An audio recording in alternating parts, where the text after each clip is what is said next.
Welcome to Sacred Realms.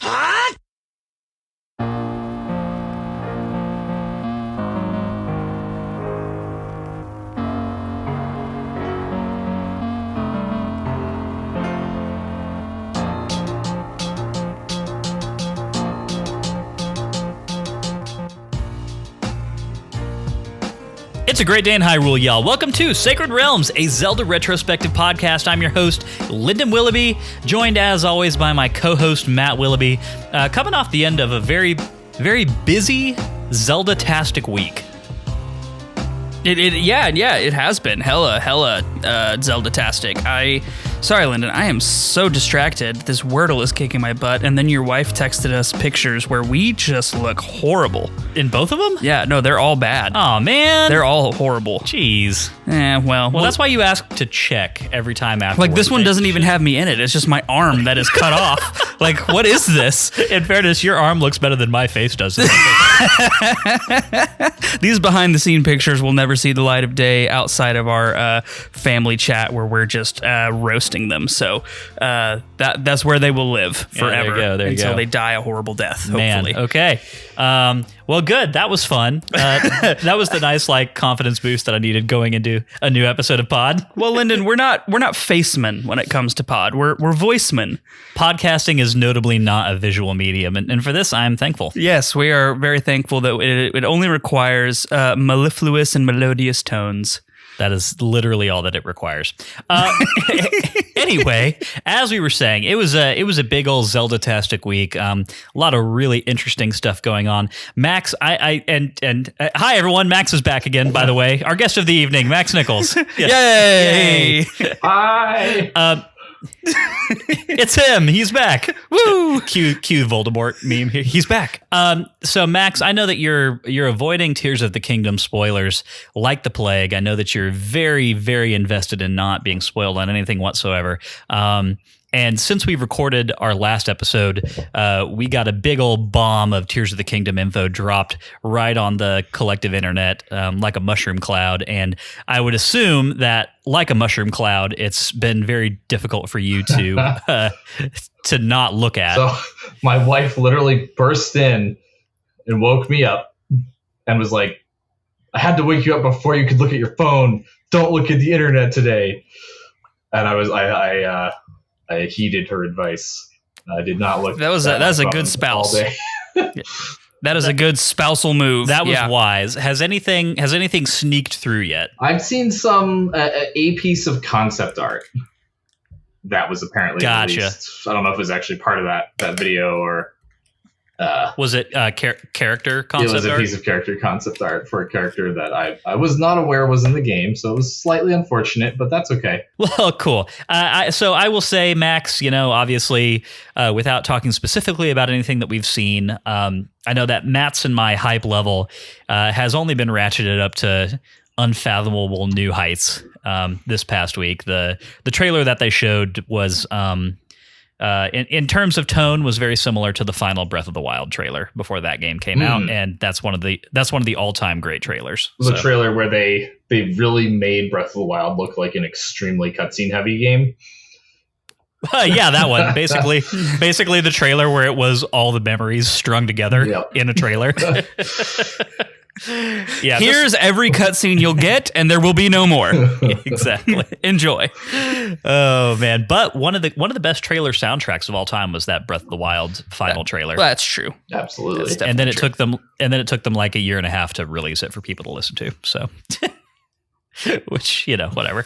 But anyway, so yeah, fun times out there on the internet right now. Man, if you were like Max and you're trying to avoid Tears of the Kingdom spoilers, then woe betide you, because they are, they out there. They are really out there right now. I'm treading a very, very thin tightrope these days. Appearing on Zelda podcasts, active in 2 Zelda discords, posting and maintaining Hyrule interviews. But also trying to see exactly 0 of the content from Talk K. It's a hard combo. Well, you're less than a month out, so you have far fewer days before you than you have behind you, so take heart. But we are not here to talk about Tears of the Kingdom. We are here to talk about A Link Between Worlds. It is the sequel to the Max Nichols Desert Palace episode. We're here to talk about not the Desert Palace. It's going to be another very fun one. And I know I mentioned something about this in the Discord earlier, but just thought it was worth mentioning here again at the top of the show that we did it, guys. We managed to get Max back for another vertical dungeon. So yippee! He has a type. He definitely has a type. I never realized how much I was like intrigued by vertical dungeons until I appeared on until every guest episode I ever appeared on was a vertical dungeon. Well,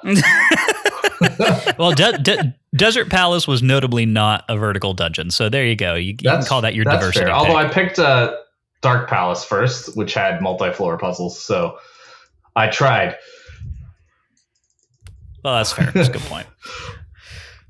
But anyway, yeah, big old dungeon to talk about this week. Lots of fun stuff going on here. I do want to mention real quick, Matt, before we get into the housekeeping. As a follow-up, a few days late, we did finally manage to get the voting poll for Season 9 up. The schedule last week, kind of going through some twists and turns, really threw me off there.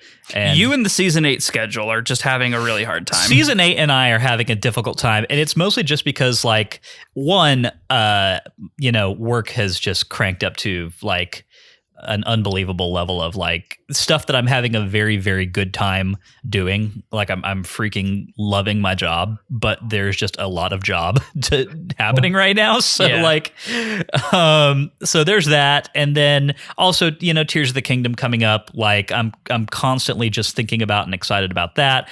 And elsewhere in the pop culture world, we've got like for a few weeks there, we had the triple threat of Bad Batch, Mando, and Picard all happening at one time. Yeah.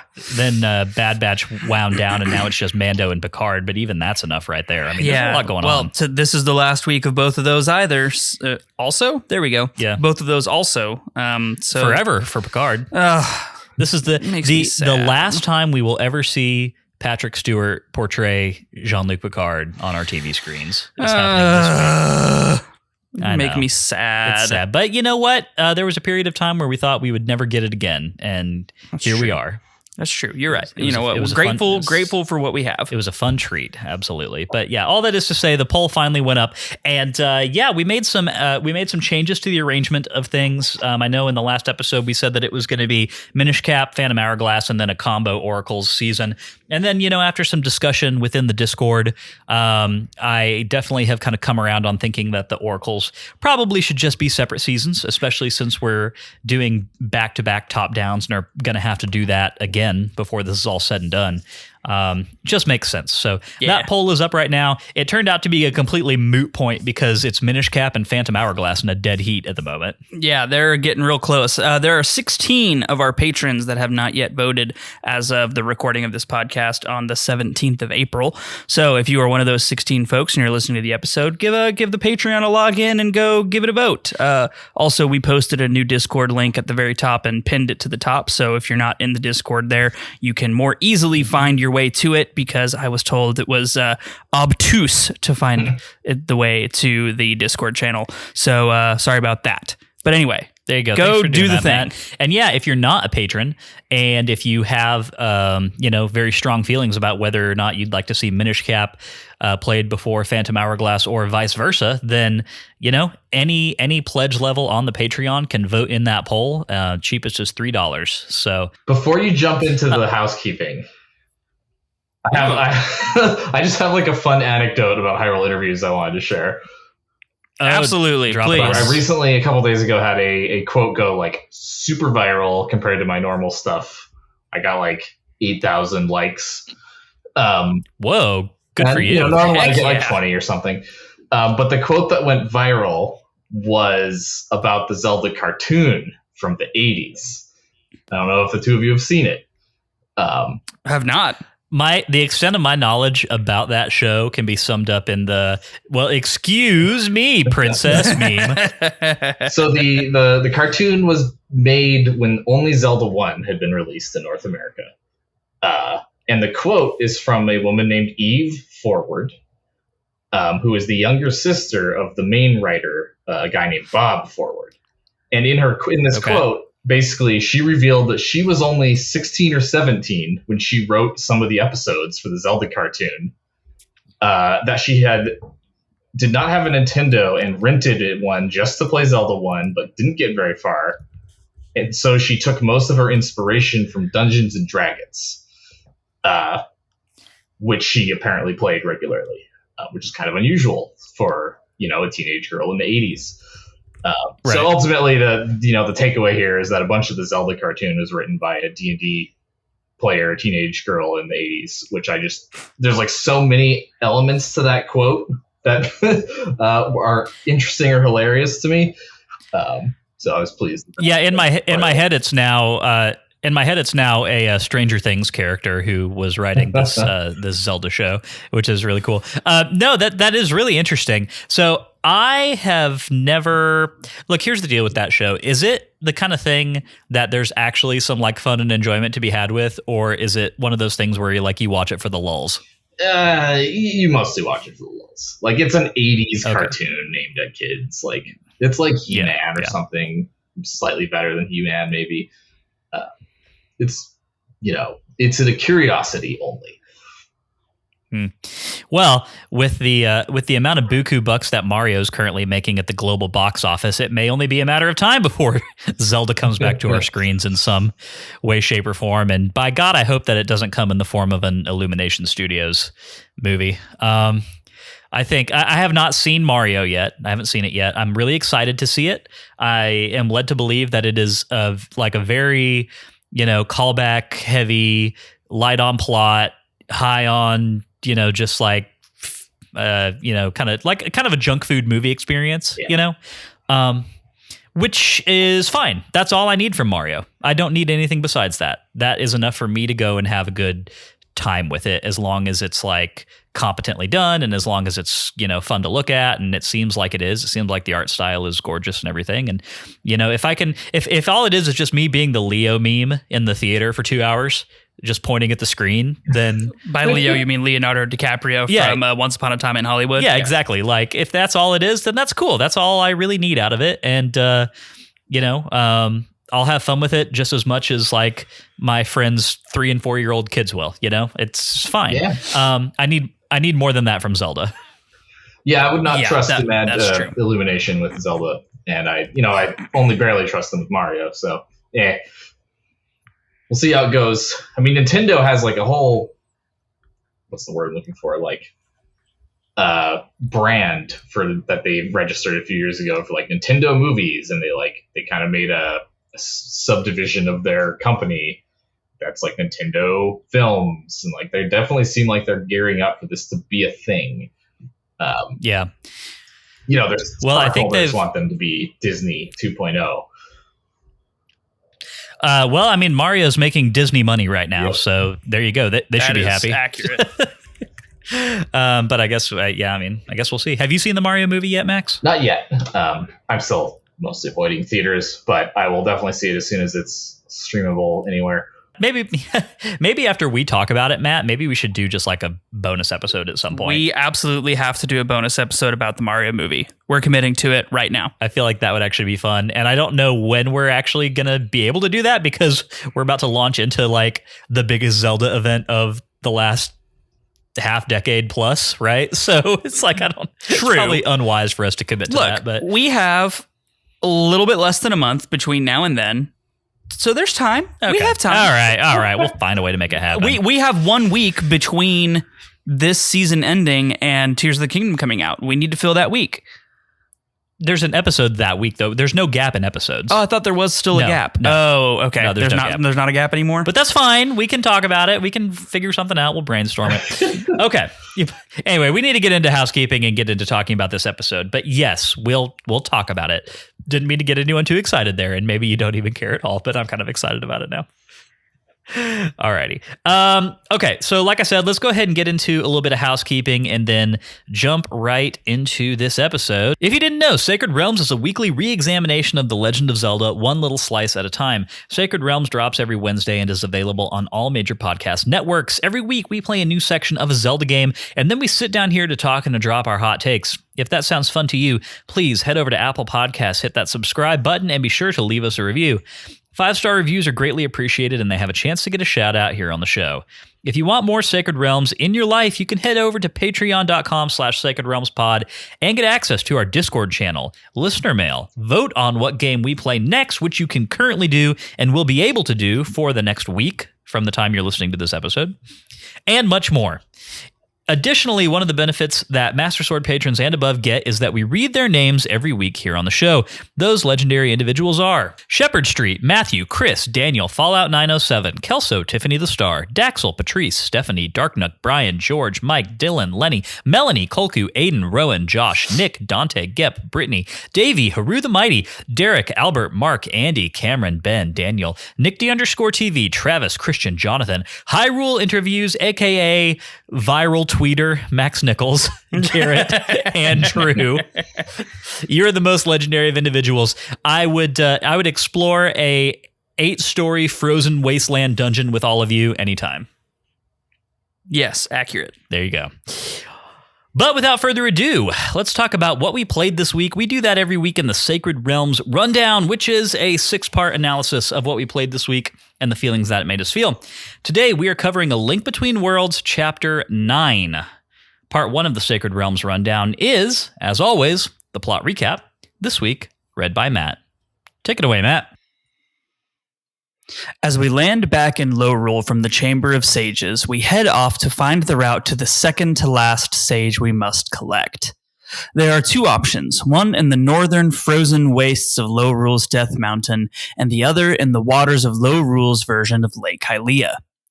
For reasons relating to the schedule that some bozo created, we head to the northeast of Lorule to begin our hunt for the path to the Ice Palace of Death Mountain. We head back to Hyrule and use Irene's broom to make our way to the Tower of Hera and find a handy dimensional rift that brings us back to Lorule. This icy version of the Mountain of Death is absolutely chock full of beefy boys who throw freezing ice balls and try to smash us to pieces at every turn. Also, Lorule's version of the Tower of Hera is instead a large tower called the Treacherous Tower. This tower is manned by an odd humanoid with bat-like wings that charges us a few hundred rupees to enter her live combat arena. After a few trips through the Treacherous Tower, we continue on our way towards the far eastern section of Death Mountain, but find the way impassable on the Lorule side. So we head back to Hyrule and head east over the bridge to an area populated with the most dangerous enemy we have faced on our journey yet. The fire-breathing Lionel fiercely guards its territory from all invaders, and we are no exception to this rule. These fierce creatures try to bar our path to the bottom of the mountain, but are no match for our handy fire rod. As we continue down, we enter into the mountain itself to find the path forward on blocks of floating stone that move hither and yon. Using some precise timing, we make it to the bottom of the mountain to find Rosso's ore mine.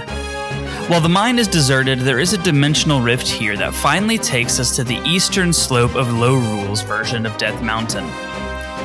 Hilda contacts us telepathically again to warn us of the immense danger of this place, and of the ice ruins in particular. But seeing as this is the next location of the painting, we press onward. The path up to the summit is a mirror image of the fiery caves we traversed in Hyrule. These caves are as cold as death, and the chill permeates to our bones as we climb aboard floating ice pillars to ascend this chasm.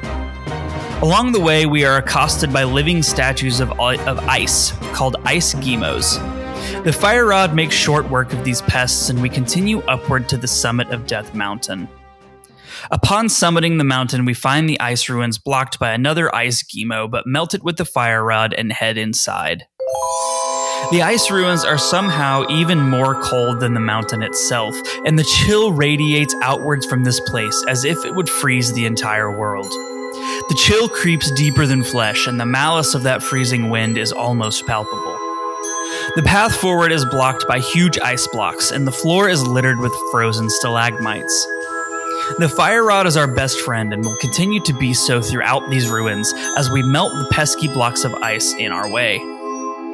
On a raised platform in the middle of the room is an odd statue with its tongue sticking out. We pull the statue's tongue like a lever and watch as the 2 floor panels behind us begin moving in opposite directions, one up and one down, like a rotating elevator. We hop on the downward side of this pair and head into the depths of the ruins to see what we can see. The whole ruin is built over Death Mountain's caldera, as if to stifle the heat and the lava from rising to the surface. The chasm is wide open all the way to the magma below, and no floor would stop our fall if we took a wrong step. There are 6 floors in this ruin, and it is interlaced with the floating ice pillars that carried us to the top of the mountain. Also, there are frozen paths and more of the tongue statues scattered around, but none of these paths seem to connect us to anything of value, and it seems that we will have to create connections and move around pieces of flooring to form cohesive walkways around the ruin. We set about looking for ways to move around the walkways and create new ones right away. Some switches bring up new ice pillars for us to carefully traverse, while other switches and levers move huge sections of floor into new positions around the ruins. Along the way, we have to use the fire rod regularly to melt obstacles in our path, and we have to throw bombs to hit faraway switches. While exploring, we find a hugely useful item called the Stamina Scroll, which increases our available stamina for item usage. In all of our exploration, we have yet to find the key to unlock the boss door. So after looking on our map with the handy compass, we hop back in the elevator for a ride. At the very bottom of the elevator is a chest containing the key. So we head back up to finish out the construction of the needed walkway to the boss chamber, which is located on the very bottom of this icy ruin.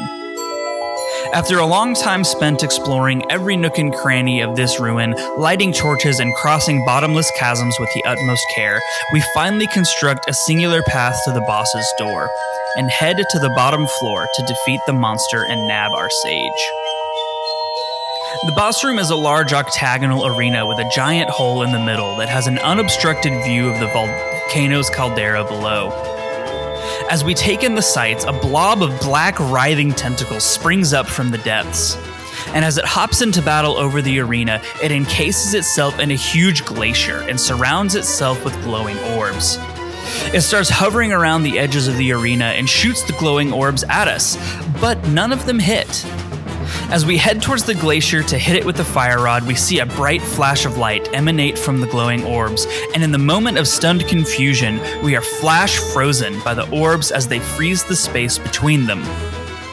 Knowing the boss's trick now, we start running around the arena, chasing the boss while avoiding the area between its flash freezing orbs. The fire rod melts the glacier slowly, but once the protective ice is gone, Dark Stare is vulnerable to our sword and other weapons. The fully upgraded Master Sword does massive damage, and after only a few hits, the boss is back in its ice shield.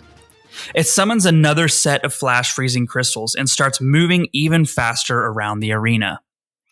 We now have to avoid 2 sets of the freezing crystals that flash freeze huge areas of the arena, avoid the giant hole in the middle, and get close enough to the boss to melt his glacier, all without falling off the edge. But we thread this needle successfully, and after a few more damage phases, Dark Stare is no more. It explodes like all the bosses before it, and the path is opened to our penultimate sage. The portrait contains Rosso, our ore mining friend who gave us the power gauntlets so long ago.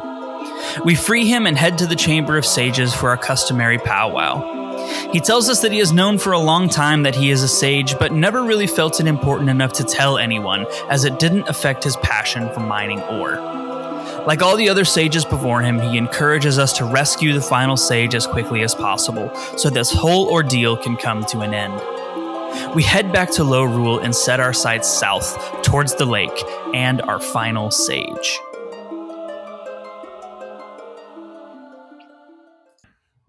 Boop. Boop. Well done as always, Matt. I always do my best work on the spot. Stunning performance. On time. You've taken my breath away. Delayed recording of the plot recap. Now they all know. Yeah, well, yeah, I brought that on myself. Okay, that's okay. That's okay. We love you anyway, Matt. I appreciate that. I'm sure it's fantastic. I mean, it will be. If it's terrible, then I'm sorry. This was all for nothing. I don't know that it's ever been terrible. I don't think it's ever been terrible. It's been not great a couple of times. That first one really had... we can't even really call that a plot recap. Yeah, that was a plot ramble. It was beautiful. I loved it. It was certainly a thing. It was a thing that happened. Let's get into part 2, which is our takes, where we talk about this section of the game and how it made us feel. All right, Max, I'm going to bounce it over to you. And the reason that I'm going to do that is because I feel like we have had varying levels of fun getting to dungeons in this game so far, especially in the back half. Some of them have got some very fun hoops that you have to jump through, and some have next to none. In order to get to the ice ruins, you really have got to do some traversal. It's definitely a pretty long experience. I personally enjoyed it quite a lot, but I wanted to bounce it over to you first to kind of get your feelings on that whole Death Mountain of High Rule and then Death Mountain of Low Rule situation. Yeah, well, it's memorable. When I started this game again for this replay, some of the few things that I really remembered were the traversal of these caves in Death Mountain in both worlds. Was it your brother who described the game as a Zelda platformer? Yeah, that was Jackson. Yeah, I mean, I don't know if I necessarily agree with that overall, but in this section of the game, this is where it's a platformer. More than any other.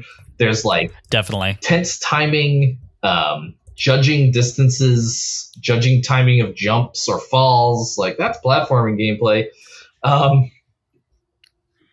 And it's also where we see some of the most what's the word I'm looking for? Expressive depth, as in the 3D depth in the game. We just see the furthest distances where you need to actually try to judge distance for something that's many stories below you for real-time gameplay reasons. This is one of the few areas in the game where I actually turned on 3D, not just out of curiosity, but because it was going to help me time my jumps better to be able to see the depth, which was definitely a goal they had in this game. They wanted you to do that. They wanted you to feel like the 3D and the ability to perceive depth mattered. And this is one of the places they really succeeded at that. Yeah, no, I totally agree. And you're absolutely right. A lot of this, I mean, this is platforming in the purest definition of the word. I personally found myself having a really good time with mostly all of this. And there are a few different reasons for that. One of them is that it's just nice to be doing something different, right? Mm-hmm. We've kind of said over the last few weeks that the sections between dungeons were starting to get a little it's not that we weren't having fun anymore. It's just that we kind of felt like we had discovered all of the world that there really was to find. And so it was all feeling pretty small, and a little bit more familiar than it needs to be for me to be having an absolute blast moment to moment playing a Zelda game. And so this was really fun just because you're in a completely new area, both in High Rule's Death Mountain, and then once you make it through to Low Rule's Death Mountain, you're in an area that you have previously never been able to access. The High Rule part of Death Mountain, you could have explored all of this up until now if you had wanted to and if you had felt just kind of really adventurous, but Low Rule definitely not. I enjoyed the symmetry that it has, the kind of the descent that you have from the High Rule side and then the reascent that you have on the Low Rule side. I thought that was a really interesting dynamic. And I also really love just how much stuff there is to find in both of these, in both versions of the cave. There's the main path that is taking you from the top of the mountain down and then down back up to the ice ruins, but there's a lot of stuff branching off of that. There's a bottle quest that's tied up in this. There's a Mai. I'm sorry, there's a what? So the bottle that you have to deliver to the guy, it has the letter in it, and then he wants Lon milk. How many bottles do you have right now? 4. Yeah. Are there 5 available in this game? No, there's only 4. But one of them is that you have to deliver Lon Lon milk to. I thought it was this guy. You did it way earlier in the season, Matt. Oh, did I? Oh, okay. Never mind. Please continue. But it is weird because I had that thought too when I was actually in like the fire side, that like the Hyrule side. When I found that guy, I was thinking like, I know I did this.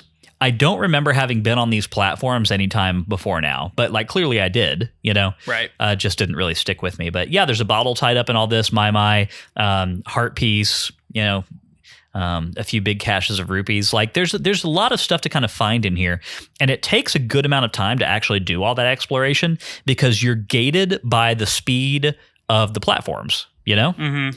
Yeah. No, I really liked this. I really liked this section also. I had explored a bit around the Hyrule side, but not a lot, mostly because the Lionels scared me away early on in the game. Getting into the Lorule side and doing they're like little, what are they? I don't know what to call them. We're going to have to call them something throughout the rest. They're like little beams, like those like the moving ice beams. Yeah. The moving ice beams. Like that was a really cool little mechanic that was used to maneuver around. I liked that a lot. And it being able to take different paths in both sections, like you said, Lyndon, was really cool, and being incentivized to do that by finding useful things. Like I found enough Mai-Mais to go upgrade 2 more things during my traversal throughout this section, right? Like it was huge. It was really great. And I like being incentivized to explore, and part of the incentive in this game for the exploration is something that is common among top-down Zeldas. Is you exit a cave and you look to your right or below, and there's doors there, but you can't access them from the outside. So you know that if you go back in and you just like do some due diligence and investigation, inside you should find a path that leads to one of those doors. Yeah, and that is something that is harder to do in some ways than a 3D game, with just the space that you have, trying to have visual cues to incentivize the player to go do more exploring. Mm-hmm. And it works really well here. And I think another good example of that is like Telltale Heights, and a lot of the other mountainous regions and top downs are full of these kinds of visual cues to go do more exploration and go off the beaten path. I'm really Zelda 2. Nope. That doesn't count, Max. It doesn't count. That incentivizes no one to do anything but die. It actually does count, but I still have like nightmares. So PTSD. Yeah, but no, I'm really glad that you brought this up, Matt, because I feel like we do talk a lot about the ways that we think 3D Zeldas have a lot of strengths of exploration, and you really isolated one thing that the top downs do extraordinarily well. And that's not to say this doesn't happen in like non-mountainous regions of these overworlds, because it does, just not quite to the same extent. Mountainous regions of top down games definitely have this great way of like showing you basically what you're working with, and then you have to go figure it out yourself. And that's a really good time. Yeah. I almost always enjoy that. And it pays off really well here. It's done very well here. Mm-hmm. It's great. There's one thing that 2D Zelda games do well, kind of by their very nature, that is interesting and hard to really nail down. But basically, when you're in a 3D game, you can look at a landmark far in the distance. You see a mountain. Or you see a cave, and maybe you're like hundreds of meters away, but you can kind of judge distances, you can kind of judge spatial relationships. You have access to a much broader set of information around you about the world, as long as your sightline isn't blocked. And then top-down games, you can only ever see one screen's worth of stuff. Like your ability to see distances is much lower. And in a way, it lets them do this thing where, like, every time you change screens, there's a sort of like tension and then surprise when you get to a new screen. And for whatever reason, that works really well with this kind of mountainous like traveling through caves sort of exploration that you see in these mountain areas. I don't know if I have a better explanation for why it works than that, but it works well. Well, I think it's just because of the verticality of these areas, right? I feel like in the rest of the overworld of a top-down Zelda game, you generally have got 2 levels of verticality. You've got ground level, and then usually maybe something right above that, you know? Whereas with these mountain sections, you can have 3 or 4 on a screen at any given time, right? Especially in these instances where you've got like doors leading to outcroppings that are midway up the rock face, you know? There's just more going on. And that's a great call out about the tension of this experience, Max, because this is something that I feel almost all the time, especially when I don't have what door goes where memorized in a game. Mm-hmm. Because I'm sitting here saying like, okay, I see a door leading to an outcropping up here, and let's say there's a piece of heart on that outcropping. I want that piece of heart. Now, do I go in this door that I'm right next to and spend some time trying to find it in there? Or do I go off to another screen, which is further away distance-wise from the thing that I'm trying to get to, but maybe the right door for it is over there, you know? And it kind of creates this weird push and pull during exploration of, just like, especially for someone who's like, I'm trying to get this goal and I don't want to waste too much time getting to it. You know, I don't want to make a wrong decision. And I'm making it sound not fun, I think, but it works. It's one of those things that I think is fun about these sections of top-down Zelda games. I, on the other hand, love making the wrong decision. And this is something that I think is instilled in me as a huge open world RPG player. And that is, I tried to find the path that leads to the end goal, and then I avoid it. Like, I go the opposite direction almost 100% of the time until I have explored and found almost everything that I can. That's my dungeon strategy. Yeah, that's what I do for so many things. And that just comes from, hundreds and hundreds of hours playing mostly, open world exploration RPGs. I recently restarted playing The Witcher 3 because I just couldn't put it off anymore. I was just too hooked by the 4K upgrade that recently came out, and is it good? Oh my gosh, dude, I cannot express to you how incredible this game looks with ray tracing on and photo mode and just like it's amazing. Yes, go play it if you have not played Witcher 3 with the 4K upgrade. If you have a 4K capable device like an Xbox One X or a high-level PC with a screen that can really capture the beauty of it, it is probably the most breathtakingly beautiful game I've ever played. There you go. I'll show it to you when you come over on Thursday. It is. It really is. It's a marvel of modern game design, in my opinion.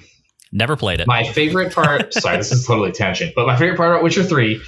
like the thing that sticks out the most in my memories of it is like standing at dusk with the wind blowing in kind of just one of the opening zones. And like just the amount of secondary like animation that all the trees have, and like everything feels like it's reacting to the wind. Like you kind of feel like you're cold because it feels like a cold area in the same way that like a windy fall day is cold. And it just kind of gets that like, yeah. Totally agree. Experience of all that so well. It has a very grounded sense of place. It's perfect. Yeah, totally agree. Well, y'all are selling it real hard right now. Maybe I'll play it before the next generation of consoles comes out. We'll see. But back to Death Mountain. No, this is not a Witcher podcast. It is not a Witcher podcast. Although I feel like this podcast pretty frequently is like secretly lots of other different types of podcasts. That is absolutely accurate. Yeah, it rambles. A quick question for you two. Yes. Yeah. When you're exploring these mountainous areas in a Link Between Worlds, do they feel like a dungeon or not?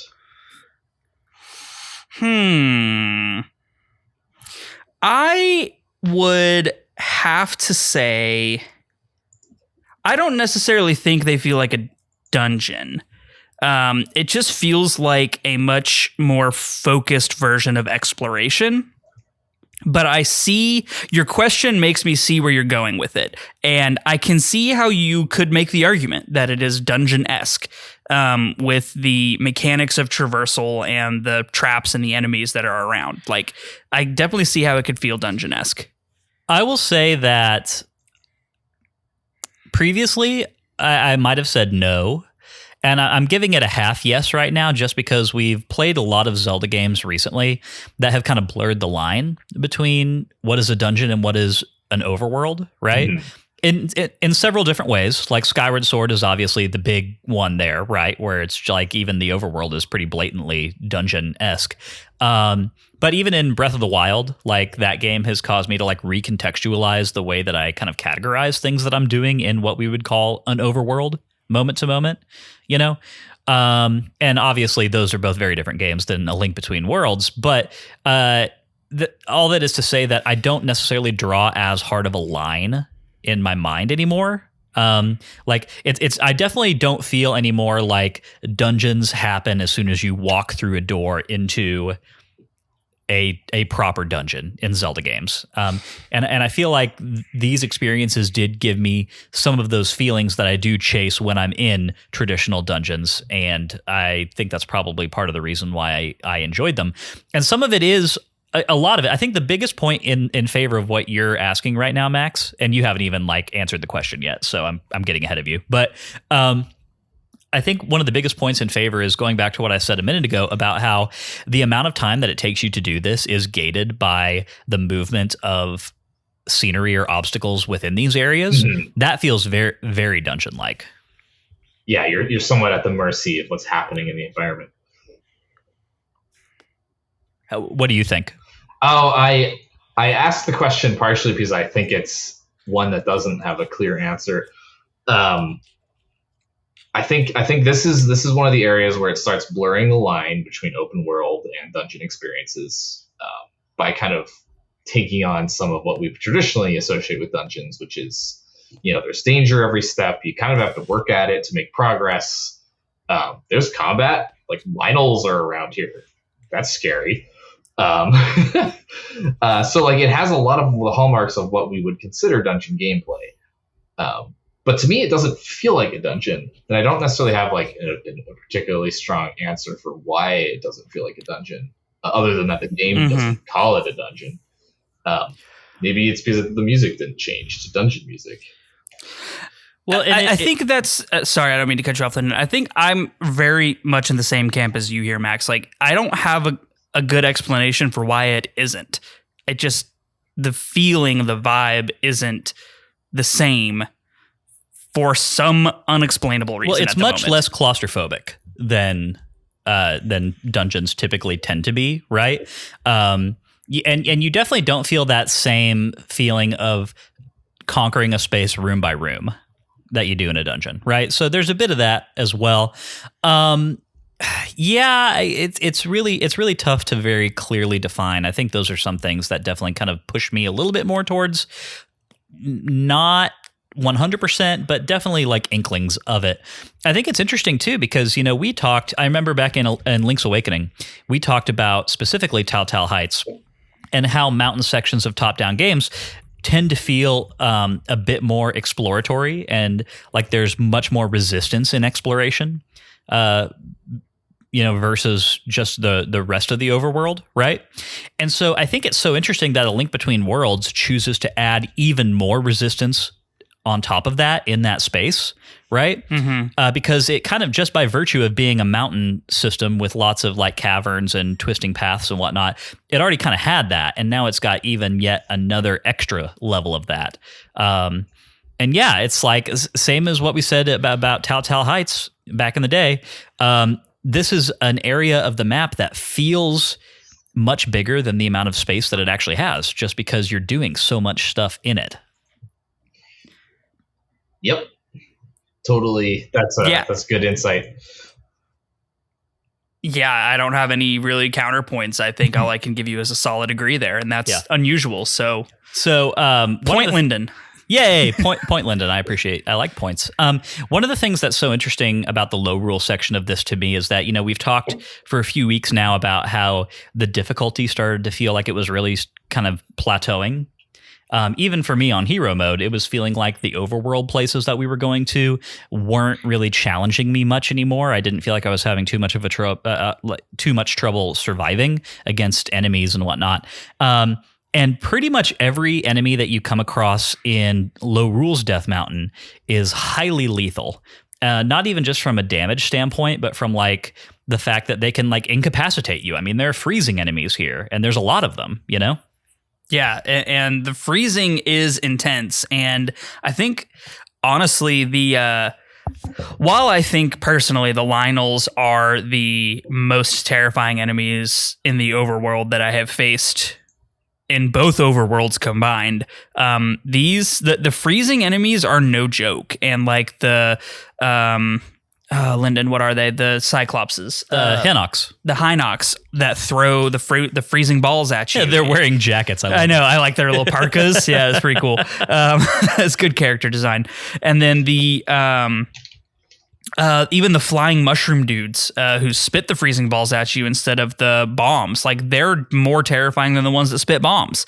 Like this area is definitely highly dangerous. Yeah, and that was true even with blue mail, even with a bunch of hearts. And granted, on hero mode, everything's doing more damage to me anyway. But yeah, definitely found myself going back to fairy fountains every now and again for just to top off on fairies and bottles. You know, I also came into this section I think with only one, and that goes back to like what we were talking about, where it's like I haven't really felt a necessity. I haven't felt like it was a necessity to keep 3 bottles full of fairies at all times in the overworld before now. And this time around, I was definitely like, okay, I should probably go top off definitely before I get into the dungeon.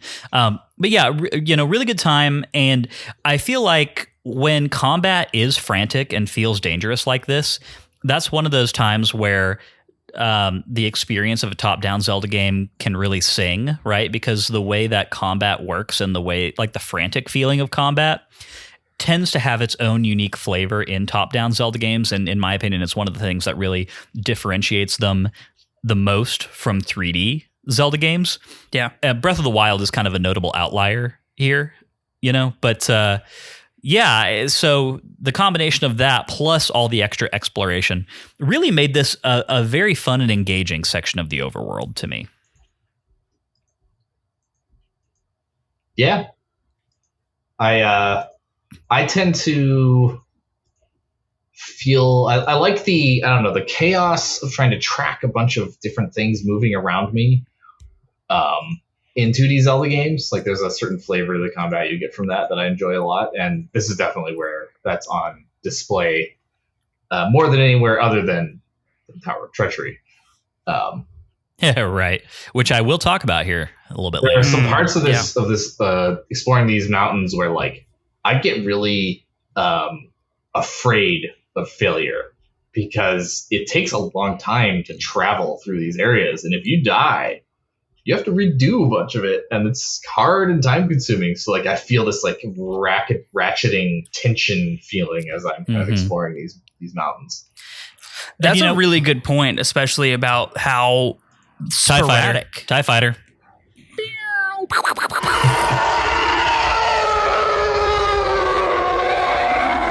Yeah, that's a really good point, Max. And I think that the sporadic nature of the fast travel points in this area is a huge benefit to that tension.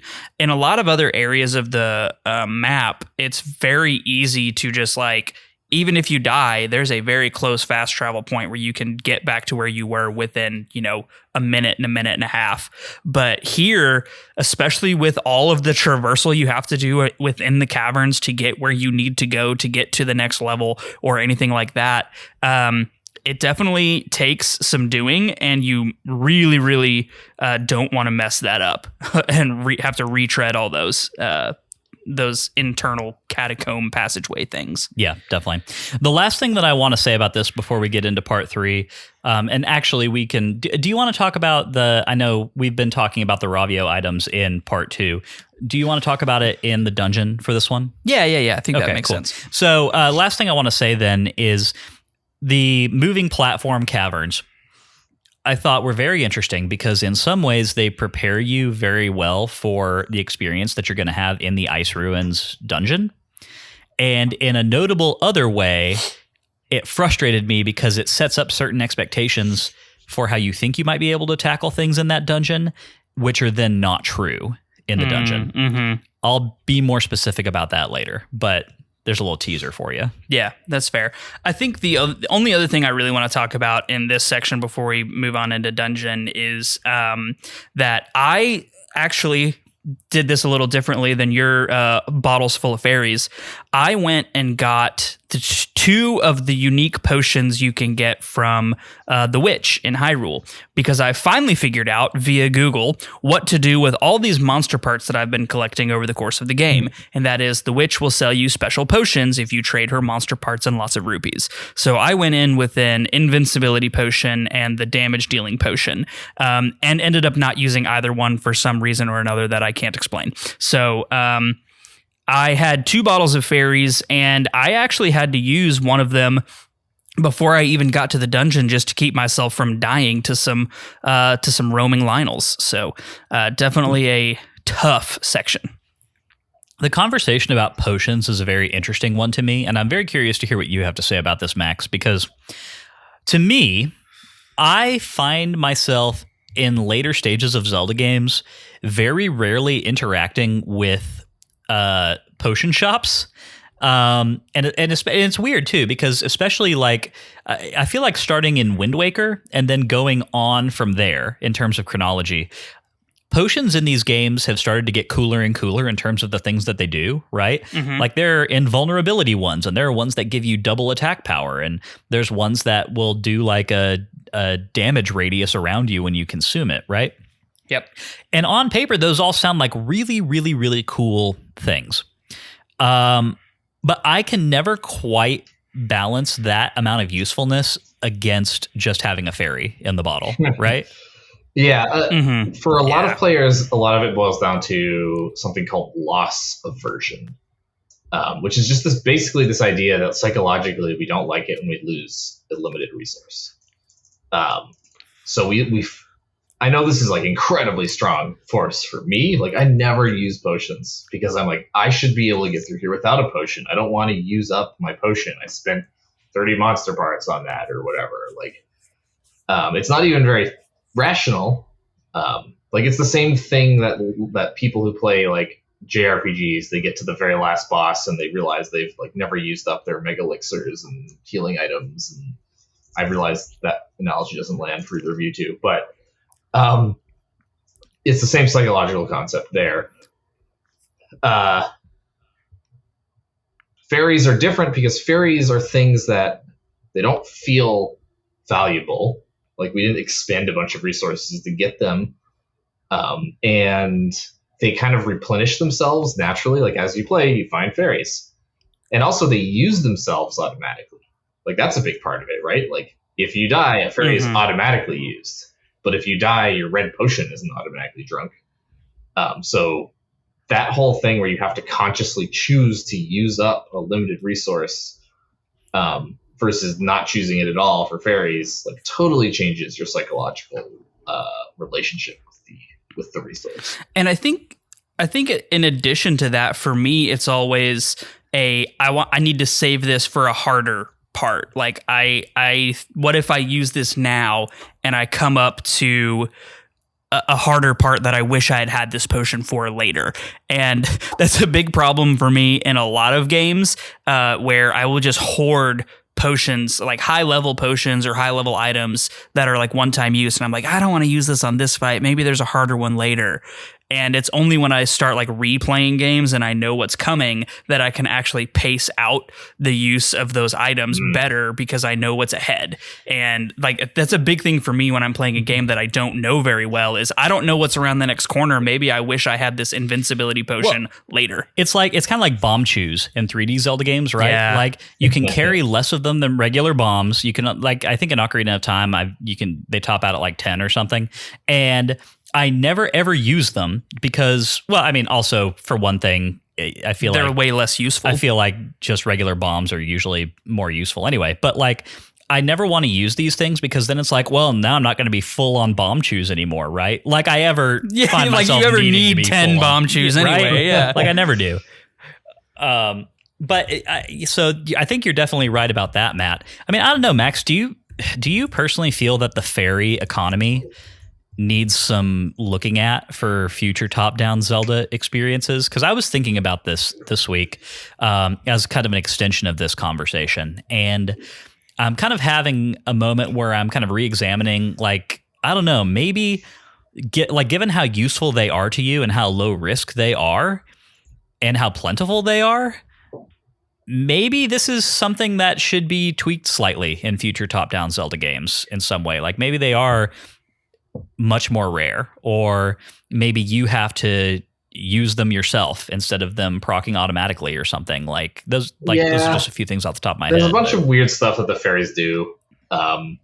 Like they make, I talked about this in the last episode, they make your first few hearts like way more valuable than your later hearts, which is already a thing any game deals with. Is like the first time you get a new heart, that's a 25% increase. Then each time you get another new heart, it's a smaller percentage increase. But that's like doubly, triply true when it's one of the hearts that gets filled by a fairy versus one that isn't. Right. And it does this weird thing where bottles are not like, when you imagine the bottles in the Zelda games, you're like, okay, this is like this versatile thing. I can choose, I can like make important decisions about what I'm going to put in that bottle. And no, like you're not going to make any decisions. You're just going to put fairies in all your bottles. They're just fairy containers. And that's kind of like, feels like a missed opportunity, right? For something interesting to happen there instead. Yeah. I think one Zelda game that combats this fairly well for me is actually Skyward Sword. And it's because there's so many different types of potions that do different things, like the Shield Restore potion, which can also give you invulnerability for a certain period of time. But like has a net gain on your inventory and the management of your shield strength. Exactly. Like I think that introducing potions and items that do things like that are a good way to combat that kind of singular economy that ends up happening with fairies and health items. Because then you have like a measurable, somewhat permanent benefit that you're getting in addition to just restoring your health, right? Exactly. Yeah. That's a good shout. Skyward Sword, you did some cool things. Yay. You did a lot of cool things. One other thing worth pointing out here is something a lot of game designers underestimate is players want simple solutions. Something that just refills a bunch of your hearts is universally useful. You don't have to think about it, especially if it's doing it automatically. It's just like having an extra 5 hearts.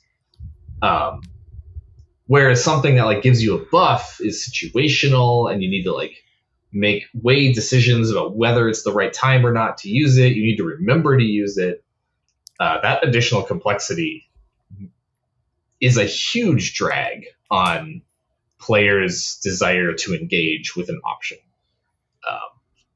So that's something like game designers need to keep in mind as they're designing like their choices for their players. As players want simple choices when possible. Those are the insights that we bring you around for, Max. Very good. Very, very well and succinctly explained. All right, but let's go ahead and get into part 3, which is the dungeon map, where we talk about this week's dungeon from mechanics to music and more.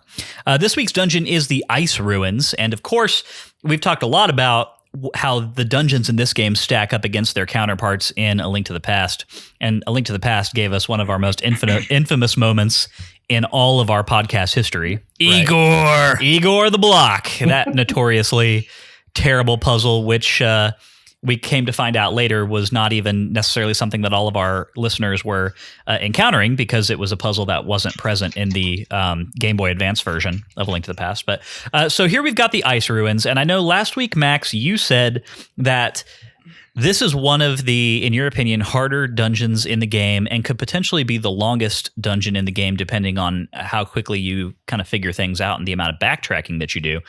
So I definitely want to talk about all that. I do just want to say up front that I found as soon as I got in here that I remembered way less of this dungeon than I thought I did. For some reason, in my head, this was the dungeon where you're just traversing a bunch of girders over a bottomless abyss, and you do a lot of that, right? That does happen.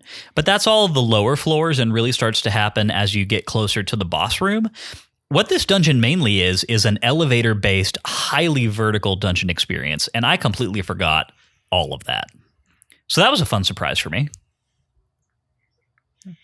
Yeah.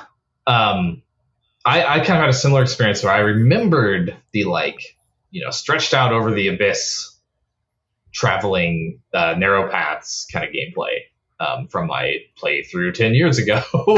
And I didn't remember the fact that the main feature of this dungeon is this central set of rotating elevator platforms that go up and down through 9 or 10 floors constantly. Which is the whole dungeon is built around that. You need to figure out what floor you need to be on and when in order to get access often to a secret part of another floor, either by falling at the right spot or coming up at the right spot. It's all about having a bunch of floors and trying to understand and navigate how they relate to one another. And that's such a unique and distinctive hook for a dungeon. I feel like I can't think of anything else off the top of my head in terms of dungeons that have done something similar to this. Obviously, we have quite a lot of highly vertical dungeon experiences throughout the whole canon of Zelda games, but the fact that we do just have this one main hub of constantly moving elevators, and once you're on those rotating elevators, there's no resistance between you riding all the way from the top floor all the way down to the very bottom and then back up. Right. You even get the big key instantly if you take the elevator down.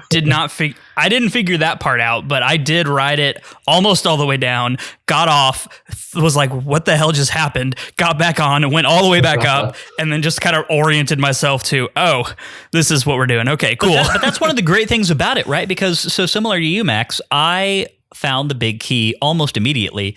And as soon as I found it, my first thought was that's brilliant, because you could have that happen if you have the patience to just ride the elevator through all floors and see what happens. Or you could get through almost the entire dungeon and still have not found the big key and think to yourself, where is this stinking thing? Because it's not through any of these rooms I'm unlocking. It's not popping up after defeating any number of enemies, right? The solution is super simple, but also it wasn't directly shown to you. It wasn't in your face. It wasn't too easy.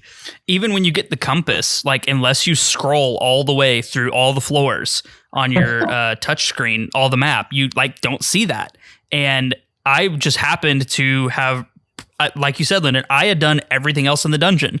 Didn't find the big key. And I was like, weird. So I just got back on the elevator and kept going down. And I was like, there it is. I found it. A little side note about that is that so often I find that the compass / map, they're combined in this game. Mm-hmm. I find them to be kind of throwaway items, you get them and forget about them, Oh, I think the compass is the most useful dungeon item in this game. But, yes, in a few ways it is. But I find that to be even more so in highly vertical dungeons like this, because what ends up happening is that you do have to be very intentional about checking your map and rotating through the floors. And that's not something that you really have to spend a ton of your time doing in a lot of other dungeons. Mm-hmm. And so definitely felt very, very necessary in this whole experience to me. Yeah, I totally agree. And what the other cool thing I liked about the layout of this dungeon was it was kind of separated into halves. The first half of this dungeon, you're on the left side of the map, on the bottom couple of floors. And you're filling in you're bluing in the sections, right? The areas you visited are blue and the areas you haven't are gray. And I'm going down, down, down, and the whole left side is just getting blue, blue, blue, but none of the right side is getting blue. It's all still gray. And so it's about going down so that you can go to the right and then go back up, and then kind of in between there. And all of that traversal is based around filling in the map and you do have to visit basically every area of the dungeon in order to complete it, to unlock all the pathways to get to the boss door. So even if you do have the big key, you still have to do pretty much the whole dungeon to unlock everything to get to where you need to go, which is obviously the boss room. Yeah. Max, I'm going to bounce it over to you. I'd love for you to just give us some top level thoughts about this. I mean, yeah. I asked you the same question last week, but like, I mean, you chose this one. You know, give us a few reasons why that was. Yeah. So this was actually my first choice of dungeon to talk about, which probably isn't shocking for you two to hear. So the elevator as a central feature that lets you get to any floor you want right off the get-go feels like a 3D Zelda dungeon to me, because one of the big kind of innovations that happened in 3D Zelda dungeon design versus 2D Zelda dungeon design prior to that was that 3D Zelda dungeons tend to have a large central room. And this large central room is kind of like a home base almost. Like you can get to most parts of the dungeon from the central room without having to retraverse everything. It kind of lets you compartmentalize your mental map of the dungeon. You don't really have to keep it all in your head at once. All you need to do. It's like a hub. Yeah. It's like a hub with spokes. Exactly. And this isn't entirely like that, but it functions like that in enough ways that like you kind of only need to remember stuff as it relates to the central elevators. And that's very 3D Zelda dungeon like. Other thoughts, like, I think this is probably the hardest dungeon for many players of this game. It was the hardest one for me up until this point, for sure. Yeah. And I think it's just because the human mind generally is not amazing at this kind of vertical mental mapping. We're built more for horizontal maps, like two-dimensional maps, not three-dimensional maps. We're good at those. So I think like just at a very base level, that kind of thinking is just hard for a lot of players. And they definitely like take advantage of that to kind of craft the puzzles of this dungeon. Yeah. Well, and then on top of that, you have an extra level of disorientation, because not only are you trying to combat what you're talking about, which is that you're having to think a little bit harder about how the floors stack on top of each other, right? Mm-hmm. But also the layout of this dungeon changes irreversibly as you progress through it. So you have that extra level of like puzzle dungeon of just having to try and keep track of what all's happening. Yeah, like that part of your mental map, it's outdated now. You got to go refresh your understanding. It's funny because in A Link to the Past as well, the Ice Palace is probably the hardest dungeon for most players for the exact same reasons. So they definitely, they must have intentionally done it, right? They were like, okay, this is going to be a callback to Link to the Past. The Ice Palace is going to be hard as hell, and it's going to stress your vertical brain thinking, and it's going to have like ice where it's hard to traverse. It's going to have hard monsters. Like they definitely, it feels like they intentionally were just like, yep, this is the hard dungeon, because of A Link to the Past's history there. Let's see. Let me look at my notes. It's so interesting just off of that point, because Ice Palace in A Link to the Past was the hardest one for me in that game as well. And at the time, I definitely remember thinking that in some ways it felt a little bit, not necessarily unfair, but I just felt so lost in that dungeon so often. Yeah. And with this one, you have a similar, like you have an adjacent feeling and a very similar base level of design around the whole thing. But now we're back to what you're talking about, Max, which is that central feature of the moving elevator. And like just knowing that if you keep that in mind at all times, and you can always kind of like return to that, mm-hmm. it really does, it kind of helps ground the whole experience. Yeah, absolutely. It doesn't feel unfair in the way A Link to the Past Ice Palace does. We talked a lot in the Your Link to the Past season about how the puzzle in the Ice Palace, you know what puzzle I'm talking about. It's the puzzle that makes it hard, where you gotta drop the block. Like parts of that puzzle were not trained, and like actually were an exception to rules you had been trained to follow about how the game works. So that was unfair, right? That was like just straight up kind of unfair, unforgiving game design in Link to the Past's Ice Palace. Which is why they removed that puzzle in the GBA version. This dungeon doesn't have anything that's quite so unfair. It's just kind of stacking a lot of elements that at least are fair, on top of each other. Sometimes literally.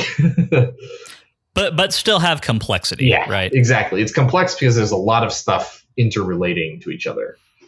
But it's not breaking the rules about how your understanding of the game works, like Link to the Past did. Yeah, completely agreed. Oh yeah, something that happened to me while I was playing this dungeon. It's the longest dungeon of the game for me because it's the hardest. Like I actually get stuck. I end up wandering around like unsure what to do, which isn't really an experience I get anywhere else in this game. And I like that experience. But it did lead to this one moment for me where I was like, it was really tired. It was like 1 a.m. I was like, okay, I need to go to sleep. Let me put my 3DS to sleep. And I accidentally turned it off instead of putting it to sleep. Oh no! And it's the one Zelda game really in the whole series where you have to save at save points. I couldn't save, so I accidentally turned it off and lost all my progress and had to redo half the dungeon. I don't actually know why this game has save points. Like I've tried to think about it as I'm playing through and like to explain it in the podcast, and I'm legitimately like unsure why they have save points in this game, which is such a big departure from all previous Zelda games. You'd think it would be like a major deal, and I just have no idea why they have save points. The only thing I can think of, it has something to do with like trying to prevent players from like gaming or exploiting the item rental system. Yeah. But I don't really see how it achieves that.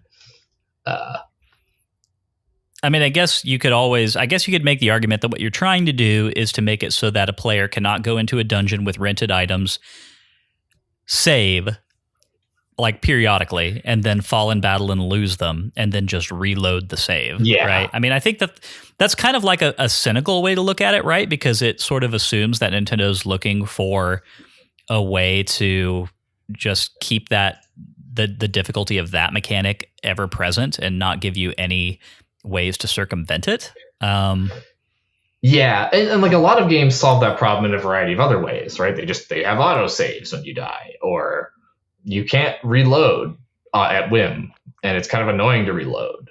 There's all sorts of stuff that games do. So I assume it's related to that. I just thought that was a funny anecdote about this dungeon for me. The music. What did you think of the music in this dungeon? I think that what the music in this dungeon is doing really well is the same thing that basically all the low rule dungeons are doing, which is giving you a soundtrack that is not a banger or anything, it's definitely not going to be one that people are finding on like top 15 Zelda tracks on YouTube lists or anything, like Stone Tower Temple, for instance, is on that all the time, right? It's nothing like that. But what it is excellent atmosphere for this dungeon. Like the music to me, it feels cold, Mm-hmm. The same way that we were saying last week's soundtrack made that dungeon feel exotic and antique, and the same way that Dark Palace's soundtrack made me feel just kind of a little oogie. It had like it really played into the atmosphere of claustrophobia in that dungeon. This one feels very similar, right? Like it makes me feel cold, and I think that just because of that, I can call it a success, right? Uh-huh. It's doing exactly what a dungeon soundtrack should be doing, which is just existing as an ever-present addition to the aesthetic. I have a note written down here. Well, actually, I want to hear Matt's answer first. Yeah, I mean, I kind of agree with Lyndon. I didn't love it, didn't hate it. I think it set the tone well. I agree that the feeling overall kind of grounds you in the chilliness of the place. Yeah. I think it was no more effective than just the visual cue of the dungeon itself. But yeah, I mean, overall, I would say it was a perfectly fine dungeon soundtrack. Yeah. Okay. So my note is music is too happy and Christmassy. Oh, really? And I had to go. Okay. I just now I had to go listen to it. I couldn't remember it, to be honest. And I think what was missing for me from the music for this dungeon was a sense of danger, Like, there's nothing ominous about it. Nothing that makes me feel less safe or like this place is less hospitable. It's kind of just like sort of generically happy, or at least not unhappy tones. So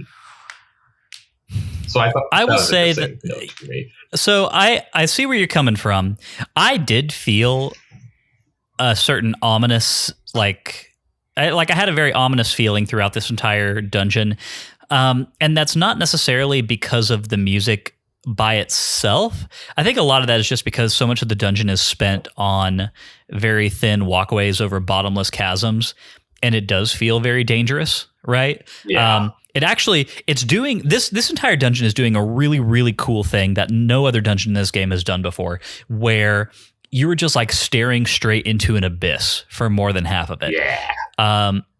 And that's really stinking cool. And that's definitely something that I don't think top-down Zelda dungeons have ever really been very good at leveraging. No. You know, is like the feeling of this dungeon being parked in a much larger place. And kind of a top-down Zelda is the only kind of Zelda that could achieve this, because the camera is always pointed down.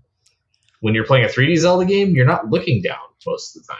You wouldn't be staring into this lava abyss 1,000 miles below you, which is a fun dichotomy, by the way. It's like the lava and the vast distance way below. I loved that too. Yeah, I thought that was interesting. To me, it kind of felt like the Ice Palace was smothering the volcano that is Death Mountain. And the Ice Palace was the reason that Death Mountain in Lorule was a frozen wasteland instead of a... almost like the ice cavern in Ocarina of Time, where it's like all of the cold energy that's freezing this area is pouring out of this one location. Yes, that's exactly what that kind of made me think for the whole dungeon experience itself. A cold wind is blowing from Zora's domain. Do you feel it? Ooh. The music, by the way, does sound really similar to the ice cavern from Ocarina of Time. Like a lot of chimey sounds. Yeah, you know. Yeah, echoey. Yeah, I think you're definitely. I have a random note that's only sort of related to the dungeon, which is that it's a shame Yuga is like totally absent from the whole latter half of this game. Yeah, you're right. Like, as soon as we get out of Lorule Castle, haven't seen him, haven't even heard from him. Like, everything that we get is, we get those occasional Hilda interludes, but never a view or a feeling of Yuga's or Ganon's presence at all. And it's interesting. Yeah. Yeah, I interesting definitely agree with absence. That. I want to go back to something you were saying a minute ago, Max, about the feeling of like how fun it is to actually get legitimately lost in a dungeon. And I will agree that I had that same thing happen several times this week. The one that's coming immediately to mind is there's a room in the southwestern portion of the dungeon. I forget what floor it's on, but it's the one where those giant ice circles are moving around and you have to ride around on them, right? And I got stuck down in that room for a little while, and a lot of it was just because the solution to getting out of there is in walking through like an interlaced lattice of those ice beams, where there's like varying levels of height to them. Like there's a ramp up, and then you have to like go up and over something. And it took me a minute to figure all that out, just because one, like the solution, like the path that you were supposed to walk on was off screen. Right? Like you had to actually kind of mosey around to find it and see it. And the little moving ice circles didn't directly take you there. That's just one example, but there were several things that were kind of like that throughout all of this. Several moments of backtracking where I knew where I had to be, but now I'm seeing that there's like a huge gap where these ice girders are not connecting, and I have to go back and try to find a way to connect them, and I think that that's always really great. I think that backtracking in dungeons can be very frustrating. It's never very frustrating when it's done this way, where basically you're having to unlock connections to different places, and then you can kind of immediately see the way that the environment is rotating to to like allow you access to the place that you were trying to be. And I always really liked that feeling, and I thought that it was done very well here. This is kind of where I want to talk about. So following up on the teaser that I gave in part 2, which is that I think that the moving platform section of Death Mountain sets you up and trains you for a lot of the ways that you're going to be interacting with ice ruins, but then also kind of leads to some misleading expectations. And so obviously the way that it trains you to be ready for this dungeon is that a lot of it is just like walking very thin paths, some of which are moving, trying to get from one place to another, right? Yeah. And even to the point where some of it is very vertical in nature, where you have to jump from one floor down to another floor. And there's like some element of timing involved, right? Like that is present in this dungeon. But the way that it kind of set me up for a few lost hearts was that there are a few floors where you can see the lattice work of girders and stuff on the floor below you, but trying to jump down to them just gives you the auto fall to your death. Yeah, you're like, it looks like I could jump down there if I just aim right, but nope. Yeah. And I think it's so weird because on the one hand, I really appreciate that level of visual depth, right? I like that you can see lower levels of the dungeon from the ones that you're on at that moment. That's a really, really cool thing. And it's something that we've said we like a lot about this game as we've been playing through it, is like that extra level of depth in a top-down game. And I still do like it here. But to me, it's just sort of, I'm sure the answer to this question, like I was about to say, I'm not sure why they did it this way necessarily. The answer, I'm sure, is that it would break puzzles if you could just drop down onto another area from one above, right? Yeah. But it still created a frustrating sense of like, oh, in Death Mountain, you were kind of training me to solve this one way, because on the moving platform section in the overworld, you could, like, if you timed it right, there were several places where you could just drop all the way from a high moving platform and bypass several of the other levels of them and drop down onto a lower one, right? Yeah. Yeah, I did that on accident one time. Yeah. I was like, oh no, I'm going to die. It's really satisfying Got to be like falling and like, oh, if I just push right, I can angle myself. Like, yeah, you can do that in Death Mountain, but not here. Yeah, that's a good call out. Like, that is actually kind of a game design faux pas to train players for one thing and then change the rules later. Just like the Ice Palace and LTTP. Right. Right. Matt, how about you? We haven't really talked to you too much about the dungeon since we've been in this section. I'm curious what you thought about it and what your feelings were. Yeah, I think that it's definitely an ice. It's definitely an ice cavern. It's definitely an ice palace. It's and historically, those are not my favorite. Like the huge verticality of this dungeon, the unique mechanics are all cool.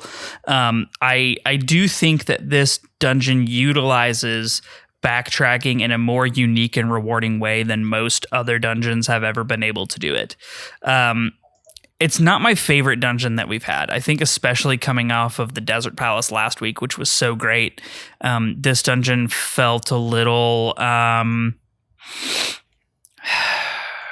I don't know. It was a little much, I guess. I'm trying to figure out a better way to describe how I felt about it, but like it just didn't resonate with me quite as well. And I think part of it is what you're talking about with the, not being able to utilize the same dropping down to the lower level all the time like you could getting here. But even more than that, it was just... a lot of the ways that you traverse the dungeon is the same.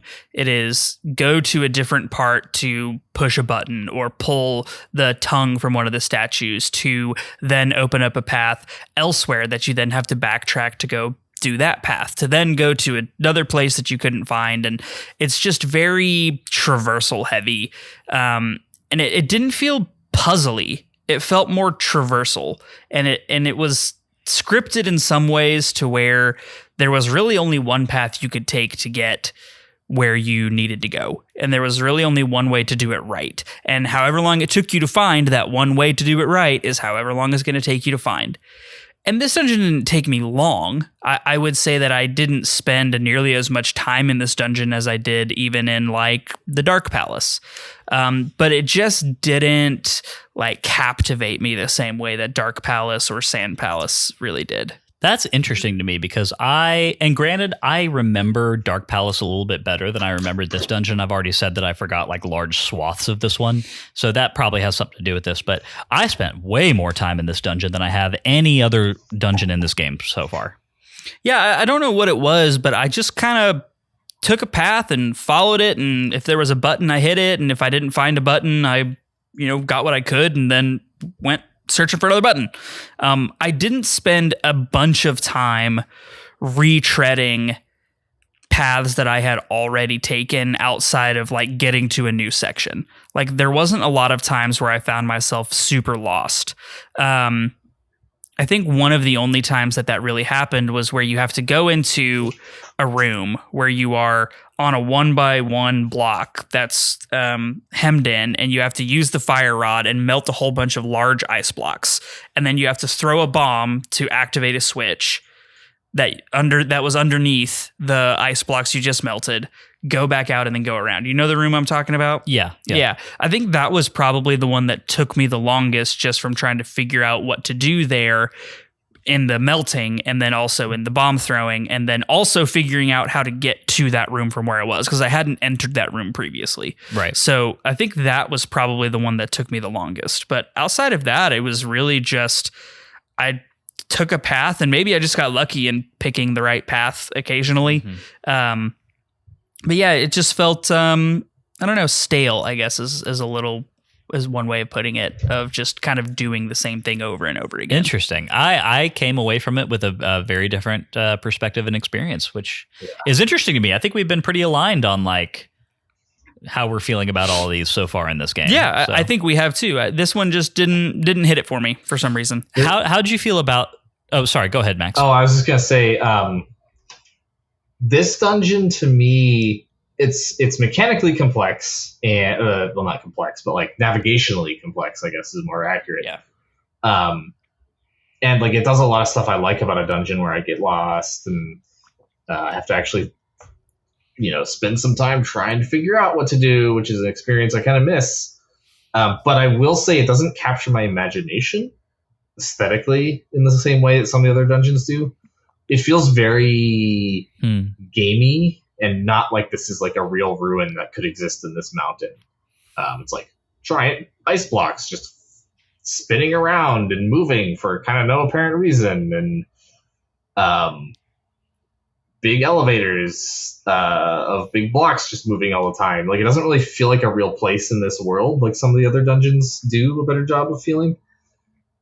Which maybe is sort of what you're getting at, Matt. Yeah, I think that's probably right. Yeah, I think that's a good way of putting that. I will say I had the experience of feeling like I was trapped in this dungeon, which I've never had that experience in any other Zelda dungeon. Because normally in Zelda games, you have like a magic mirror that warps you to the beginning, or you can just kind of save and quit and you'll appear at the beginning. But this game has save points. You can't save and quit. And it doesn't have a magic mirror to warp you to the beginning. If you're in the dungeon, you need to find your way out of the dungeon in order to exit the dungeon and save and stop playing. And I felt like I was trapped in the bottom few floors of this dungeon for a while, unable to figure out how to get back out, which I thought was a pretty interesting kind of side effect of like the save system and the lack of a mirror, and maybe an intentional thing they were going for. I'm not sure. So how did you feel about the combat that happened in this dungeon, Matt? Because to me, kind of an extension of what was happening on Low Rule Death Mountain, I had some survivability issues in here for sure. There's a lot of enemies that do a fairly hefty amount of damage. There's a few areas where you're in kind of like a little bit of a bullet hell situation where you're trying to fight a few enemies, but also there are turrets that are firing ice balls at you. Yes. Right? And the enemies that you're fighting do quite a lot of damage to you. And then in addition to that, you have a lot of areas where you've got ice floors on top of that, which we haven't. You're sliding around. You're getting shot at by turrets. The ice wizrobes are throwing ice beams at you, and you're just like, whoop. Which we haven't even talked about the ice floors yet. And I think I've said in earlier Zelda games that the mechanic of an ice floor is something that I have not much patience for in most games that it's used in. Especially Zelda games, right? You know, where you just have that loss of traction and you're just kind of slip sliding all over the place. Yeah.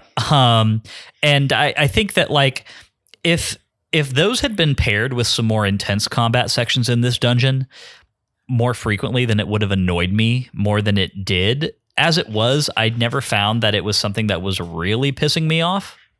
Yeah, it was a minor annoyance more than just like a major, oh my God, I hate this thing. And I think the combat was sparse enough that it didn't even leave a major impression on me outside of the introduction of ice wizrobes, which were cool in their own way, I guess.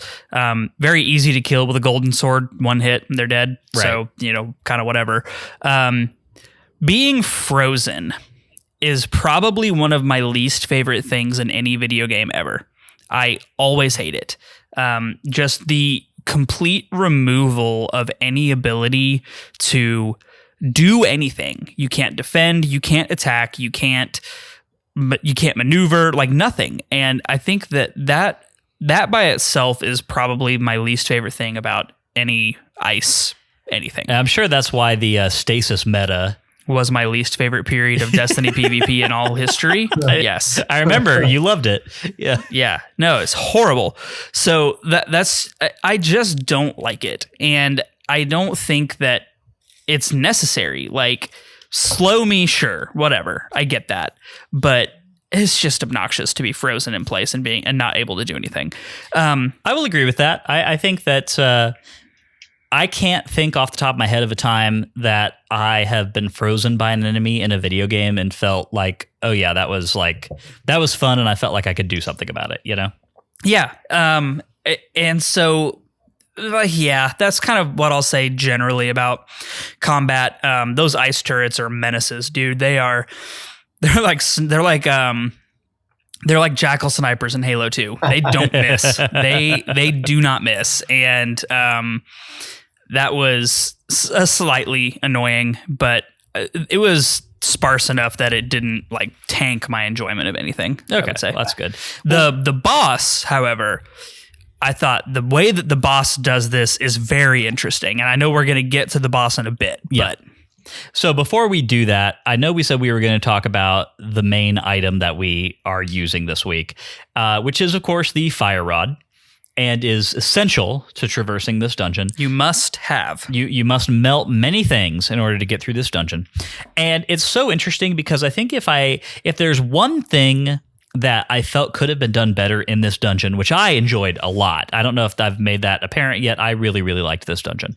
The one thing that I think could have been done better is the integration of the dungeon puzzles with the item that you have to get through the dungeon.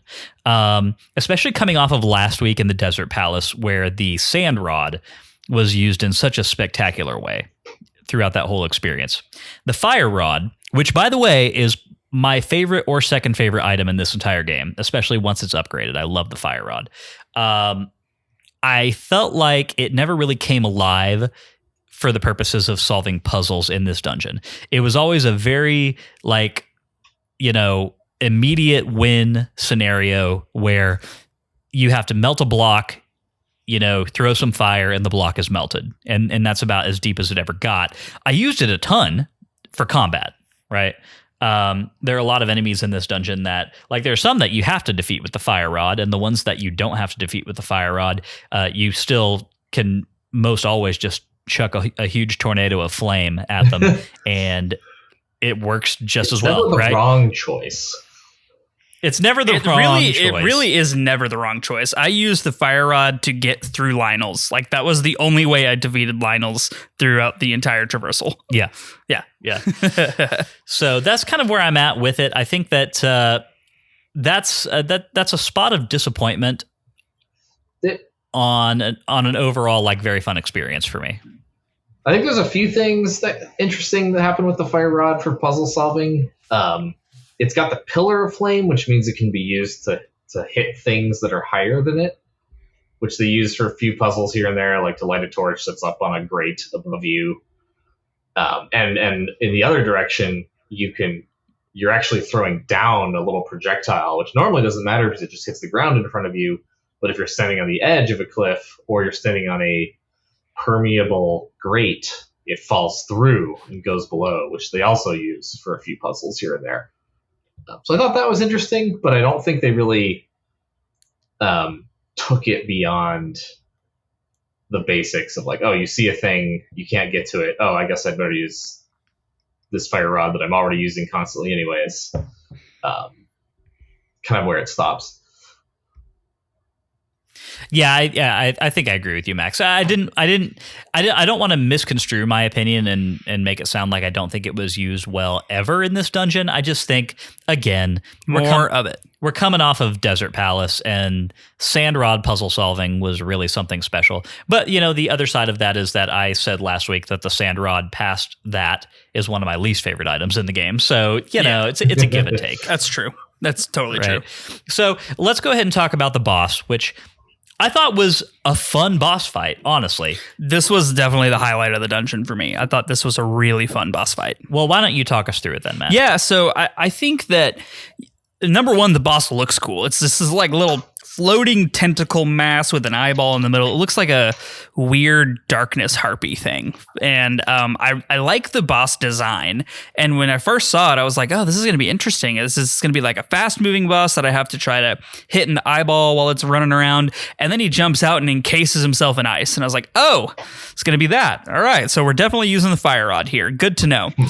And then he starts shooting like space turrets at me that lay down a grid network of lasers that then flash freeze me in the middle of them. So there's just like a lot going on that was really cool. And while I will say I hate being frozen, the way that this boss did that was really cool. And like, it was so cool that I was like, I'm not even mad at the moment. Like, and you're constantly trying to avoid all of this in an arena that not only has no bumpers on the sides, but it also has a hole in the middle. Yeah. Right. Yeah. So I'm going all over the place. Luckily, having the upgraded fire rod made hitting this guy a lot easier because it's an infinite forward motion until it falls off of a cliff or hits a wall. Right. So like that is huge that I had the upgraded fire rod here. And like, I really enjoyed the maneuverability that this boss had, moving around, throwing those stasis turrets down, trying to hit him with the fire rod multiple times. And then like, I do wish that the damage phase where he's just like kind of running away from you, I kind of wish he fought back a little bit more there, because I never got even close to dying against this boss, which I think has been true of almost every single boss we fought besides Gemasaur King, which killed me. But yeah, I like this boss fight. I think it was well designed. It was fast paced. There was a lot going on. There was multiple things to avoid. And the multi-phase prong approach of like having to get him into damage phase, then he doesn't just lay there and let you smack him around. You have to chase him around. And I thought it was a very well designed and fun boss fight. I liked it a lot. Cool. I agree. I really enjoyed this boss fight. I think that it's a great time, and it has that nice frantic feeling that I think some of the best top-down Zelda boss fights have. I feel like when top-down Zelda bosses don't have a really strong mechanical hook, and they also are not frantic, then they're usually just pretty boring, right? And totally agree. This had a lot of that frantic feeling and a little bit of that mechanical feeling, and together they created a pretty fun overall experience. What about you, Max? Yeah, I honestly, I'd forgotten the boss. I had to go just look a video of it, but I beat this game a couple months ago now, so that's my excuse. But yeah, I remember liking this boss. It feels like a Link to the Past boss, right? Like a lot of the bosses in this game do, but this one in particular, it feels like, Vitreous or Cold Stare or something. Like it's got the same vibe, right? Which I appreciate. And it's got a big arena, which the boss last week did too, which I think we all agreed was kind of a cool thing, to feel like there's more freedom and more movement going on. I think it's got a lot of good, like the mechanics of it are well communicated to the player, which is one of the hardest things to do in boss design. Like you want to have the boss give the boss interesting attacks that feel dangerous, but also like it's easy to read them. Like it's kind of a hard line to walk sometimes, and they do a really good job with that for this boss. So yeah, overall A+ for nameless ice ruin boss. I just tried to Google it. I can't find its name. Ice tentacle boss, whatever it is. Yeah, cool. Yeah, totally agreed. Totally agreed. Really fun overall experience for sure. Before we move out of part 3, I have 2 questions real quick, and one is for you specifically, Matt. And I'm kind of wondering now. Yes. You have said that for a variety of reasons, this dungeon, while fun enough, did not really capture you in any meaningful way. Sure. I would love to hear what you consider to be the gold standard of top-down Zelda dungeons. Like what is this competing against for you? Well, just within this game, I think the 2 that I called out stand above the rest, bar none. Dark Palace and Sand Palace are both just excellent examples of dungeons that are focused in their puzzles. They are difficult in their combat or boss fights. They have excellent traversal and usage of an item, and generally challenge me or the user in a meaningful way that sticks with you. Overall, like all top downs that we've played, I'd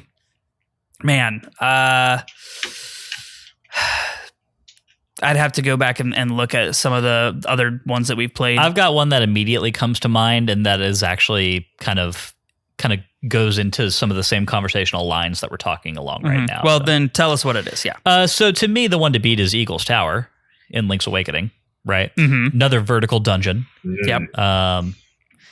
Another situation where you're doing a lot of dropping between floors and doing things, solving puzzles that influence the landscape of floors both above and below you, right? Yeah. Also, this boss's name is Darkstare. DHARKSTARE. Oh, there you go. Well, no wonder I thought of Cold Stare. KHOLD. right. So many extra consonants. Yeah. But yeah, so to me, I mean, Eagle's Tower is definitely one, but yeah. Well, Cold Stare is the name of the boss in Ice Palace of A Link to the Past. So yep. There you go. There you go. Yeah. Anyway. But I do agree with you, just kind of in summation, I agree with you that Desert Palace and Dark Palace, to me, were both more fun than this, but I felt that this was a very close third to those. Yeah, fair enough. Yeah. And then the other thing I wanted to bring up, just a question for the table. What's your favorite ice dungeon in a Zelda game? Max, you can take this one first if you want. I have an answer probably but I'm forgetting the name of it. The Yeti's mansion in Twilight. Oh yeah, absolutely. It's Snow Peak. Definitely Snow Peak. Yep. That is an easy answer. Yeah. For like absolutely would you consider reasons that I like this Ice Palace?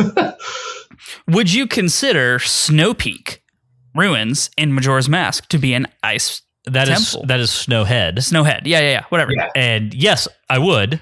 Oh man, I definitely would. I think Snow Peak Ruins in Twilight Princess is better than that. I need to replay Snow Peak Ruins. I haven't played it in probably 10 years. I always recall Snowhead in Majora's Mask being my least favorite dungeon in that game. Same. Yeah, there's a lot of And I'm thinking back to it less fondly. I think Great Bay Temple might be my least favorite, but I don't know. We'll talk about it when we play it. Yeah, we'll talk about it when we play it. We'll talk about it later. That brings us, of course, to the end of part 3. Let's get into part 4, which is Bloopy Trails, where we talk about fascinating things that diverted our attention this week. One thing to throw out there before we move to part 3. Imagine what it would be like to come to the ice ruins as your first low roll dungeon. I would die. Nope. I feel like a person who does that, there's so many barriers to that being your first dungeon, and to the point where I would be willing to bet that like maybe an infinitesimal % of players of this game just do that on accident. I can definitely see myself in a future playthrough doing that intentionally. That's because you hate yourself.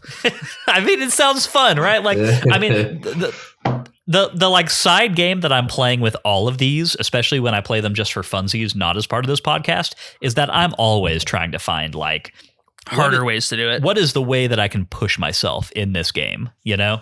Yeah, that's fair. Yeah. And playing Ice Palace first in low rule definitely sounds like a pretty good way to do that. So yeah, no doubt. Yeah. Good question, Max. You know what is one of the best top-down dungeons that we've ever played? What? Face Shrine. Oh, man. Yeah, I mean, Face Shrine is great. It's always tough for me to separate the dungeon of Face Shrine from the awesome plot things that happen in that section of Link's Awakening. Face Shrine is one that you definitely get lost in quite a lot. Eagle's Tower is great. Face Shrine's good. Face Shrine, I like Gargoyle's Domain is fun. I like Face Shrine a lot more now that it's come out in its remastered version, and it's all like red and kind of it's very sinister feeling for sure. But Gargoyle's Domain's a good one. Yeah, good call on Face Shrine. I like that. I'll take a Link's Awakening shout out whenever I can get it. All right, but let's go ahead and move on to part 4, which is Bloopy Trails, where we talk about interesting things that diverted our attention this week. Matt, I'm gonna bounce it to you first. Interesting things. Not much. I didn't actually do any more Treacherous Tower this week. I kind of want to get, I don't know if I want to get the red mail or not. I'm assuming the red mail is in the very end at low rules, so I may try to tackle it before. I would not go. You get this, just so you don't waste a ton of time. You get the red mail in low rule castle. Yeah. As during the final dungeon. I thought so. So I may hit Treacherous Tower next week and try to finish that the third tier. Because I lost on the third tier last week, so I need to try that again. I got a whole nother heart container, and I got 15 more Mai this week. So I upgraded the Ice Rod this week was what I upgraded. And then I need to go turn in the rest of my Mai when I start my next playthrough and probably upgrade the Tornado Rod, I guess. I don't know. So a few things to say about that, but I'm going to bounce it to Max first. Yeah, I think so. I finished collecting all the Mai in the stretch leading up to this dungeon. So I got my final reward for all of that. And I think that's just about, I mean, that's a big thing, but that's the only thing I really did. The only thing I had left to do at this stage of the game, because this was the last dungeon that I did. Gotcha. Okay, that makes sense. I was going to say, I still have 25-ish Mai to go, so. Yeah, I actually also have 25 to go, yeah. Yeah. So you were talking about what did we figure that, is it Tower of Treachery or Treacherous Tower? Treacherous Tower. Okay, cool. So I went in there for the first time this week and breezed through the first two experiences beginner and intermediate, breezed through them pretty quickly. Still difficult with hero mode and also not having the gold master sword, and I did not have, what was the other thing I was missing? There's one or two items that I typically use in here at the expert level that I did not have or did not have upgraded that made it a little difficult, right? Yeah. But to your point about what you're going to upgrade next, if it's a goal of yours to beat Treacherous Tower on expert, yes, definitely upgrade your Tornado Rod. It is a lifesaver. Yeah. I pretty much permanently have got the Tornado Rod on one button and the Fire Rod on another button on expert mode. Those two will carry you a long way. But I don't know, like I had so much fun even just doing those first two levels. I didn't even give the third one a try yet, just because that's usually feels like it takes about an hour every time I do it. It's 50 floors. Yeah, it's hella long. Yeah. I did the first two floors a couple of weeks ago. I don't even think I had the red sword or the blue mail when I did the first two floors. Yeah. It was fun and challenging. The third one is really hard. I did that with a red sword and the blue mail, and I done died. So definitely looking forward to throwing myself back at that challenge. Yeah, me as well. I'm very excited to go and do it because to me, what's so fun about that experience is that there's so much trial and error that's required, especially on hero mode. I mean, in past playthroughs, I think I beat it on normal mode once, and I beat it on hero mode in that playthrough, right? And it's so difficult because so much stuff is doing a lot of damage to you, especially like a lot of these enemies that we've been fighting in this section of the game are populous in expert mode of the Treacherous Tower. Mm-hmm. And so they're doing tons and tons and tons of damage. And you really have to do a lot of trial and error to figure out what is the right combination of items and things to be using on each floor, in a similar way to how Trial of the Sword works in Breath of the Wild, right? For sure. Like my experience with Trial of the Sword is I fail at that like several times, multiple times, right? Mm-hmm. I'll go in and I'll try and do something and it does not work, and I'll get bounced all the way back to the beginning. And then I'll think about it on the next playthrough of like, okay, once I get to this room, this is what I've got to do. I've got to try this. This is going to help me beat this room. And I really like that. It has a healthy frustration to it, I think. Mm-hmm. It has like a very fun and challenging tension that is I said this last week or the week before, but it's like all the reasons that combat in this game is fun is distilled down into that 50 floor Treacherous Tower experience, and I'm always very excited to do it. So yeah. And then aside from that, I mean, just even doing those first 2 floors, I have a lot of rupees now. Once you go in the tower, you're done worrying. I ended this game with 9999 rupees. Yep. You are flush with cash by the end of doing these. So if you're listening to this and you're trying to figure out what the most efficient way to grind rupees is, then Treacherous Tower. Even like intermediate treacherous. Yeah, like, you get like 350 or 400 rupees after beating it. Yeah, like if you feel like you don't have the patience to do the 50 floor, and it gives you rupees at intervals throughout the 50 floor challenge, right? So you get a ton in there. But, even if you just come up with like a speed run technique for that intermediate floor, then, that's the way to do it. Yeah. Oh, the one thing I didn't mention on my Bluebee Trails was I got the 4th bottle from the Great Fairy fountain in Low Rule. So I donated that biatch 3,000 rupees. That was a lot of rupees. But now you have 4 bottles. Now I have 4 bottles. Hooray. Max, you were going to say something. Yeah. So this game has a lot of depth and nuance to its combat system. More so than almost any other Zelda game, I would say. I would totally agree with that. And the Treacherous Tower, or Tower of Treachery, or whatever, is like the only place where you can actually really dig your teeth into that. The game is too easy, right? Like it has all this depth, and you don't need to care about or pay attention to the depth because you can just power through every situation with anything. Even sort of on hero mode, like you can kind of just power through stuff. I agree. The Treacherous Tower shines because the combat system in this game is awesome, and the items are awesome, and the enemy design is awesome, and this is the only place where any of that stuff matters. Right? So I love the Treacherous Tower. Yeah, cool. Definitely hard agree, and would encourage anybody who, if you're listening to this and you enjoy the combat component of top-down Zelda games, like if that's one of the main hooks that you get into these for, then Treacherous Tower is for you. 100% go do it. It's a great, great time. And even, I typically go and do it and beat it and never come back to it, but I can see for a certain type of player there being a lot of fun in the optimization of that. Right? Just like trying to figure out what is the best and quickest way, because it does time you. So you can kind of track your success and the amount of time in which it takes you to clear these things. Yeah. So that's fun as well. But yeah, this is definitely a very, very good experience for that kind of player. They could make a Hades style roguelike out of this Treacherous Tower in this game's combat system, and it would be awesome.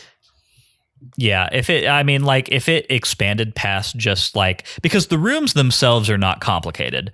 They're all basically just square rooms with, know where to move, and the complexity just comes from what combination of enemies is in the room. Yeah, right. And how many there are. Yeah, but if it was really just like, if it was turned into like this crazy dungeon layer, you know, where there was traversal that you had to do in addition to all those other things, then I mean, yeah, that would be pretty insane, no doubt about it. But let's go ahead and move on to part 5, which is Z targeting, where we lock onto fascinating characters or enemies that we happen across. Max, I'll pass it to you first. I will pick Mother Mai. Ooh, no one's done that yet. That's a good point. Yeah, I mean, I'll refrain from talking about what happens for, when you collect all her kids or whatever, but I just find her kind of hilarious and interesting because she's an Octorok, right? And all our kids are Octoroks. We don't really have friendly Octoroks in like any other Zelda game. And I just think her design is fun, and she's got that weird like chorus music, almost a cappella-esque. When you're visiting her, and she's got her little hat, and for some reason, she does the Octorok thing where she sucks in your items, polishes them up internally, and spits them back out, just like you can do with like rusted items in Breath of the Wild with Octoroks. Oh, good call. Oh, that's a good point. That's what she's doing. So I just think she's a really fun, weird side quest character for a Zelda game. I like Mother Mai a lot. To me, she always felt like a character that popped in from another game, but in a fun way, you know? Yeah. And it's funny, we have 2 friendly Octoroks in this game, the baseball Octorok and Mother Mai. Octoroks, they're our friends now. And 100 children. Oh my gosh. 100 children. Wait, hopefully they all grow up to be nice. Are there any evil Octoroks in this game? Yeah. Yeah, totally. Okay. They roam around close to the Eastern Palace. Oh, yeah, right. They're all over the place. What am I talking about? Yeah. In fairness, you really don't see them too often outside of the Eastern Palace area and the Tower of Treachery. So there you go. That's fair. Yeah. Matt, how about you? I didn't run into too many enemies or any characters this week, so I'm going to choose an enemy, and I'm going to go with Lynels in this game because they are just fire-breathing monsters who are basically just like, I don't even know what they're a combination of. They just look like giant lions that breathe fire, and it's pretty metal. Yeah. Well, I mean, so these Lynels used to scare me. And then we got Breath of the Wild, which gave us the utmost evolution of what a Lynel could be. Yeah. And I have nightmares about those guys. Yeah. These Lynels are probably one of the most terrifying enemies in top-down games, though, I would say. I mean, they do a lot of damage, and their attacks are very hard to dodge, especially if you have multiples of them in a confined space. And they have range. That fire breath goes out very, very far. Yeah, and it goes for a long time. They never stop. So, I had to use the upgraded fire rod, and I pushed them off of cliffs as often as I possibly could. Yep, that's the way to do it. Yep. My pick for this week is going to be, I'm calling him the Pengator King. Oh, I love that guy. Yes. I want a plushie of this dude. That would make a great plushie. It would. Pengators are one of the funniest enemies in Zelda games to me. I don't even actually know if they appear anywhere outside of A Link to the Past and A Link Between Worlds, but I don't know, just like the evil penguin vibe is the evil carnivorous penguin that wants to kill you by sliding into you. They give me a lot of chuckles. And the Pengator King has even got like mean eyebrows like baked into his He model. looks like angry. Right? Yeah. Have you seen images of penguins' mouths and teeth? They're terrifying. Penguins are horrifying creatures. Thankfully, almost as horrifying as geese. Thankfully, we never see Pengator King's maw of fangs, which I think it's a blessing. Would make him slightly less of a good plushie. But penguins are terrifying. But I don't know. I love him too. That's a great pick. A lot of personality, and I think probably the biggest mid-dungeon boss, right? Definitely the largest, yes. He's huge. He's gigantic. Big old penguin. Yeah. So he ate a lot of mackerel. A lot of mackerel. There we had Z targeting where everyone picked monsters. Yeah, yes we did. Yes, well, that's because we didn't meet people this week. That's true. I don't the only guy I met was The guy on Death Mountain who told me that the guy who runs the mine was down there somewhere and he hopes he's okay, and then he ended up being the sage. The guy who gave you the bottle and you forgot about it? Yes, that guy. Oh, we did meet a person. Yeah, we didn't meet them, but we have not talked about Rosso. Rosso's cool, man. Rosso's cool. Here's my question. Is Rosso a Goron? I don't think so. So I really don't think so. And he's human. He looks very intentionally Goron-like. Like he's got a Goron mouth. He looks more Goron than most people, but he's definitely a human. Yeah. I don't know. I have questions. I mean, they're basically like, okay, Link to the Past only had Hylians. There's none of the races from like other Zelda games. But we want to have a reference to Gorons anyway, so let's just make a Goron-looking dude. Also, I love it how he was like, yeah, I've known I was a sage for a long time. Just didn't really feel like telling anybody. Like, okay. Neat. Good for you. How did you know that? Where did you get this information? Like, tell me more, please. I'm interested. Nah, I just want to go mine some more and throw some rocks around. All right, man. Man of simple pleasures.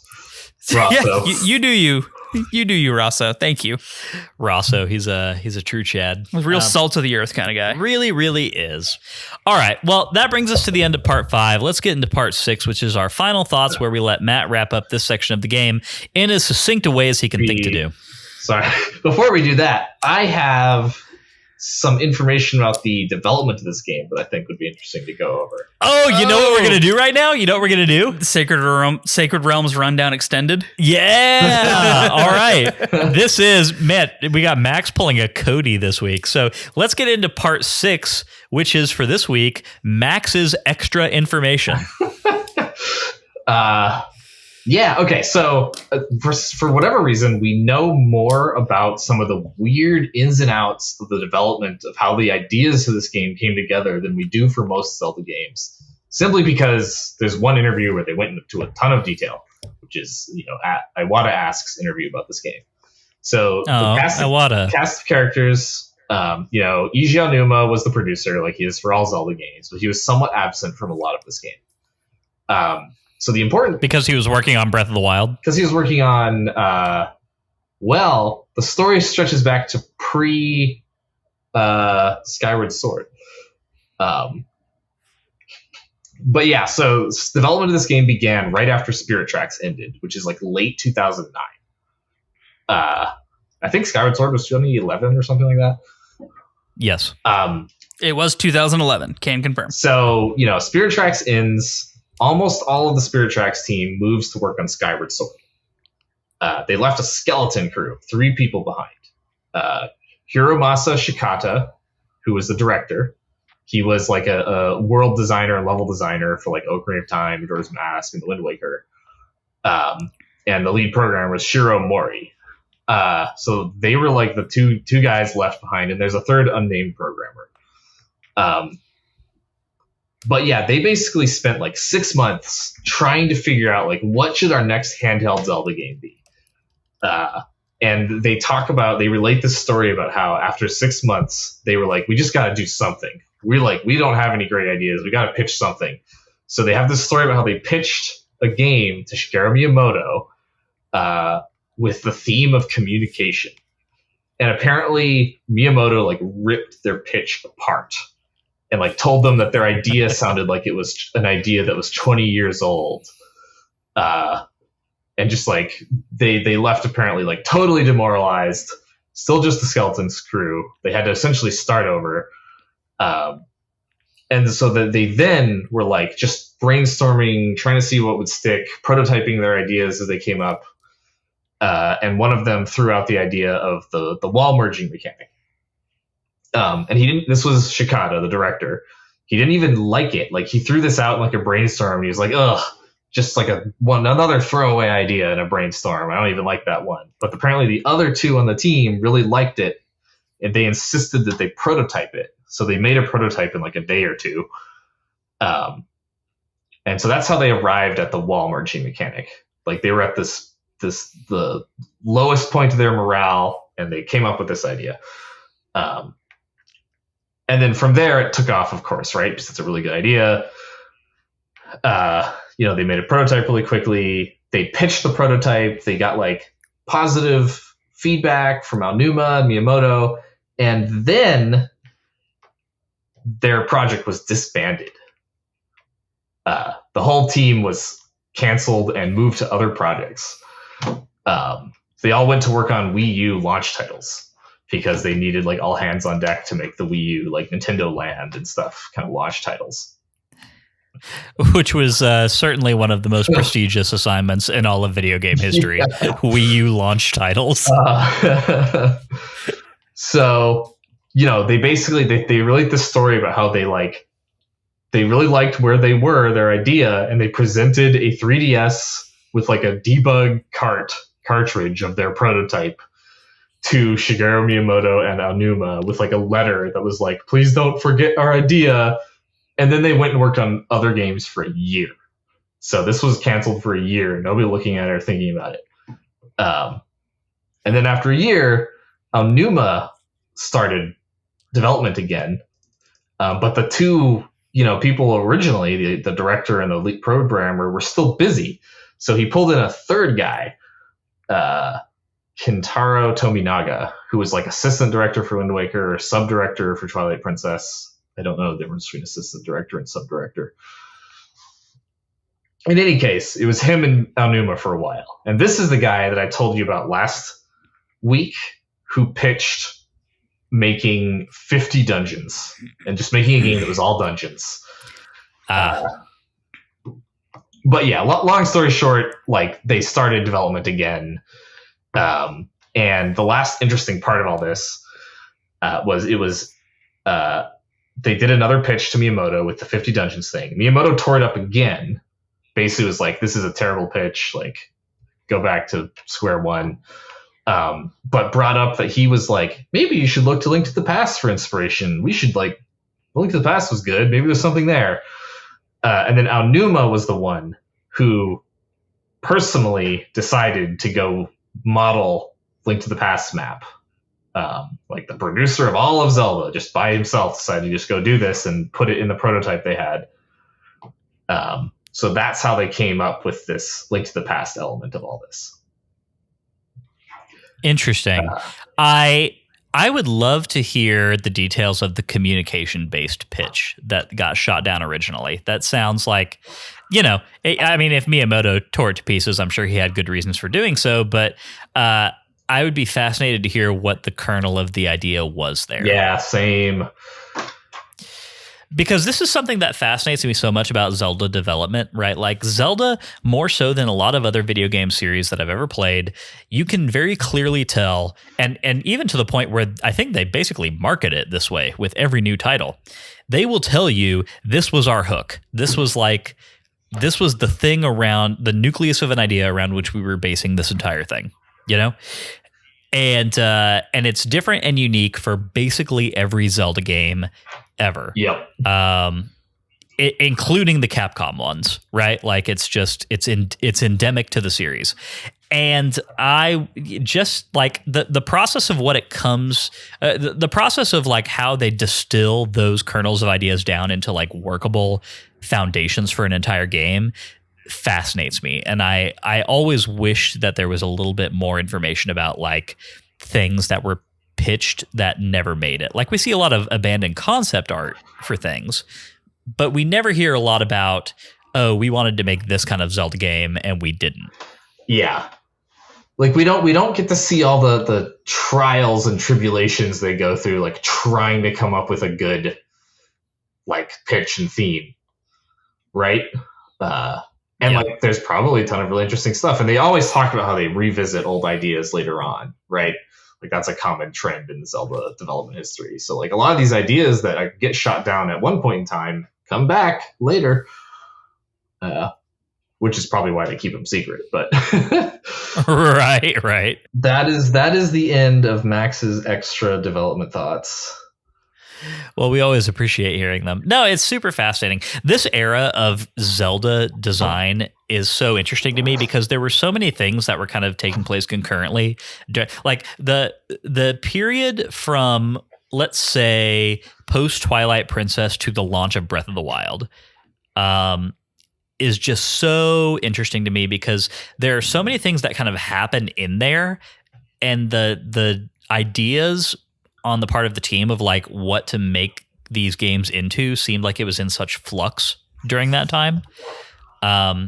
Just really interesting to think about. Yeah, absolutely. It was definitely a turning point for the series, this era.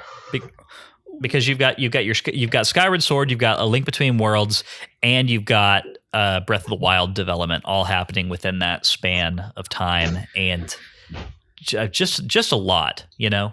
Well, even outside of Zelda, this was just a huge time for Nintendo with everything going on with the Wii U and the Switch that was coming out and all of the trajectory of just gaming in general. It was such a time of change that it's always interesting to hear about. There are so many huge, cool development stories from around the industry during especially that, late 2010s to early 2020s. There's just a lot there. That was a period of evolution for gaming writ large, without a doubt. For sure. Cool.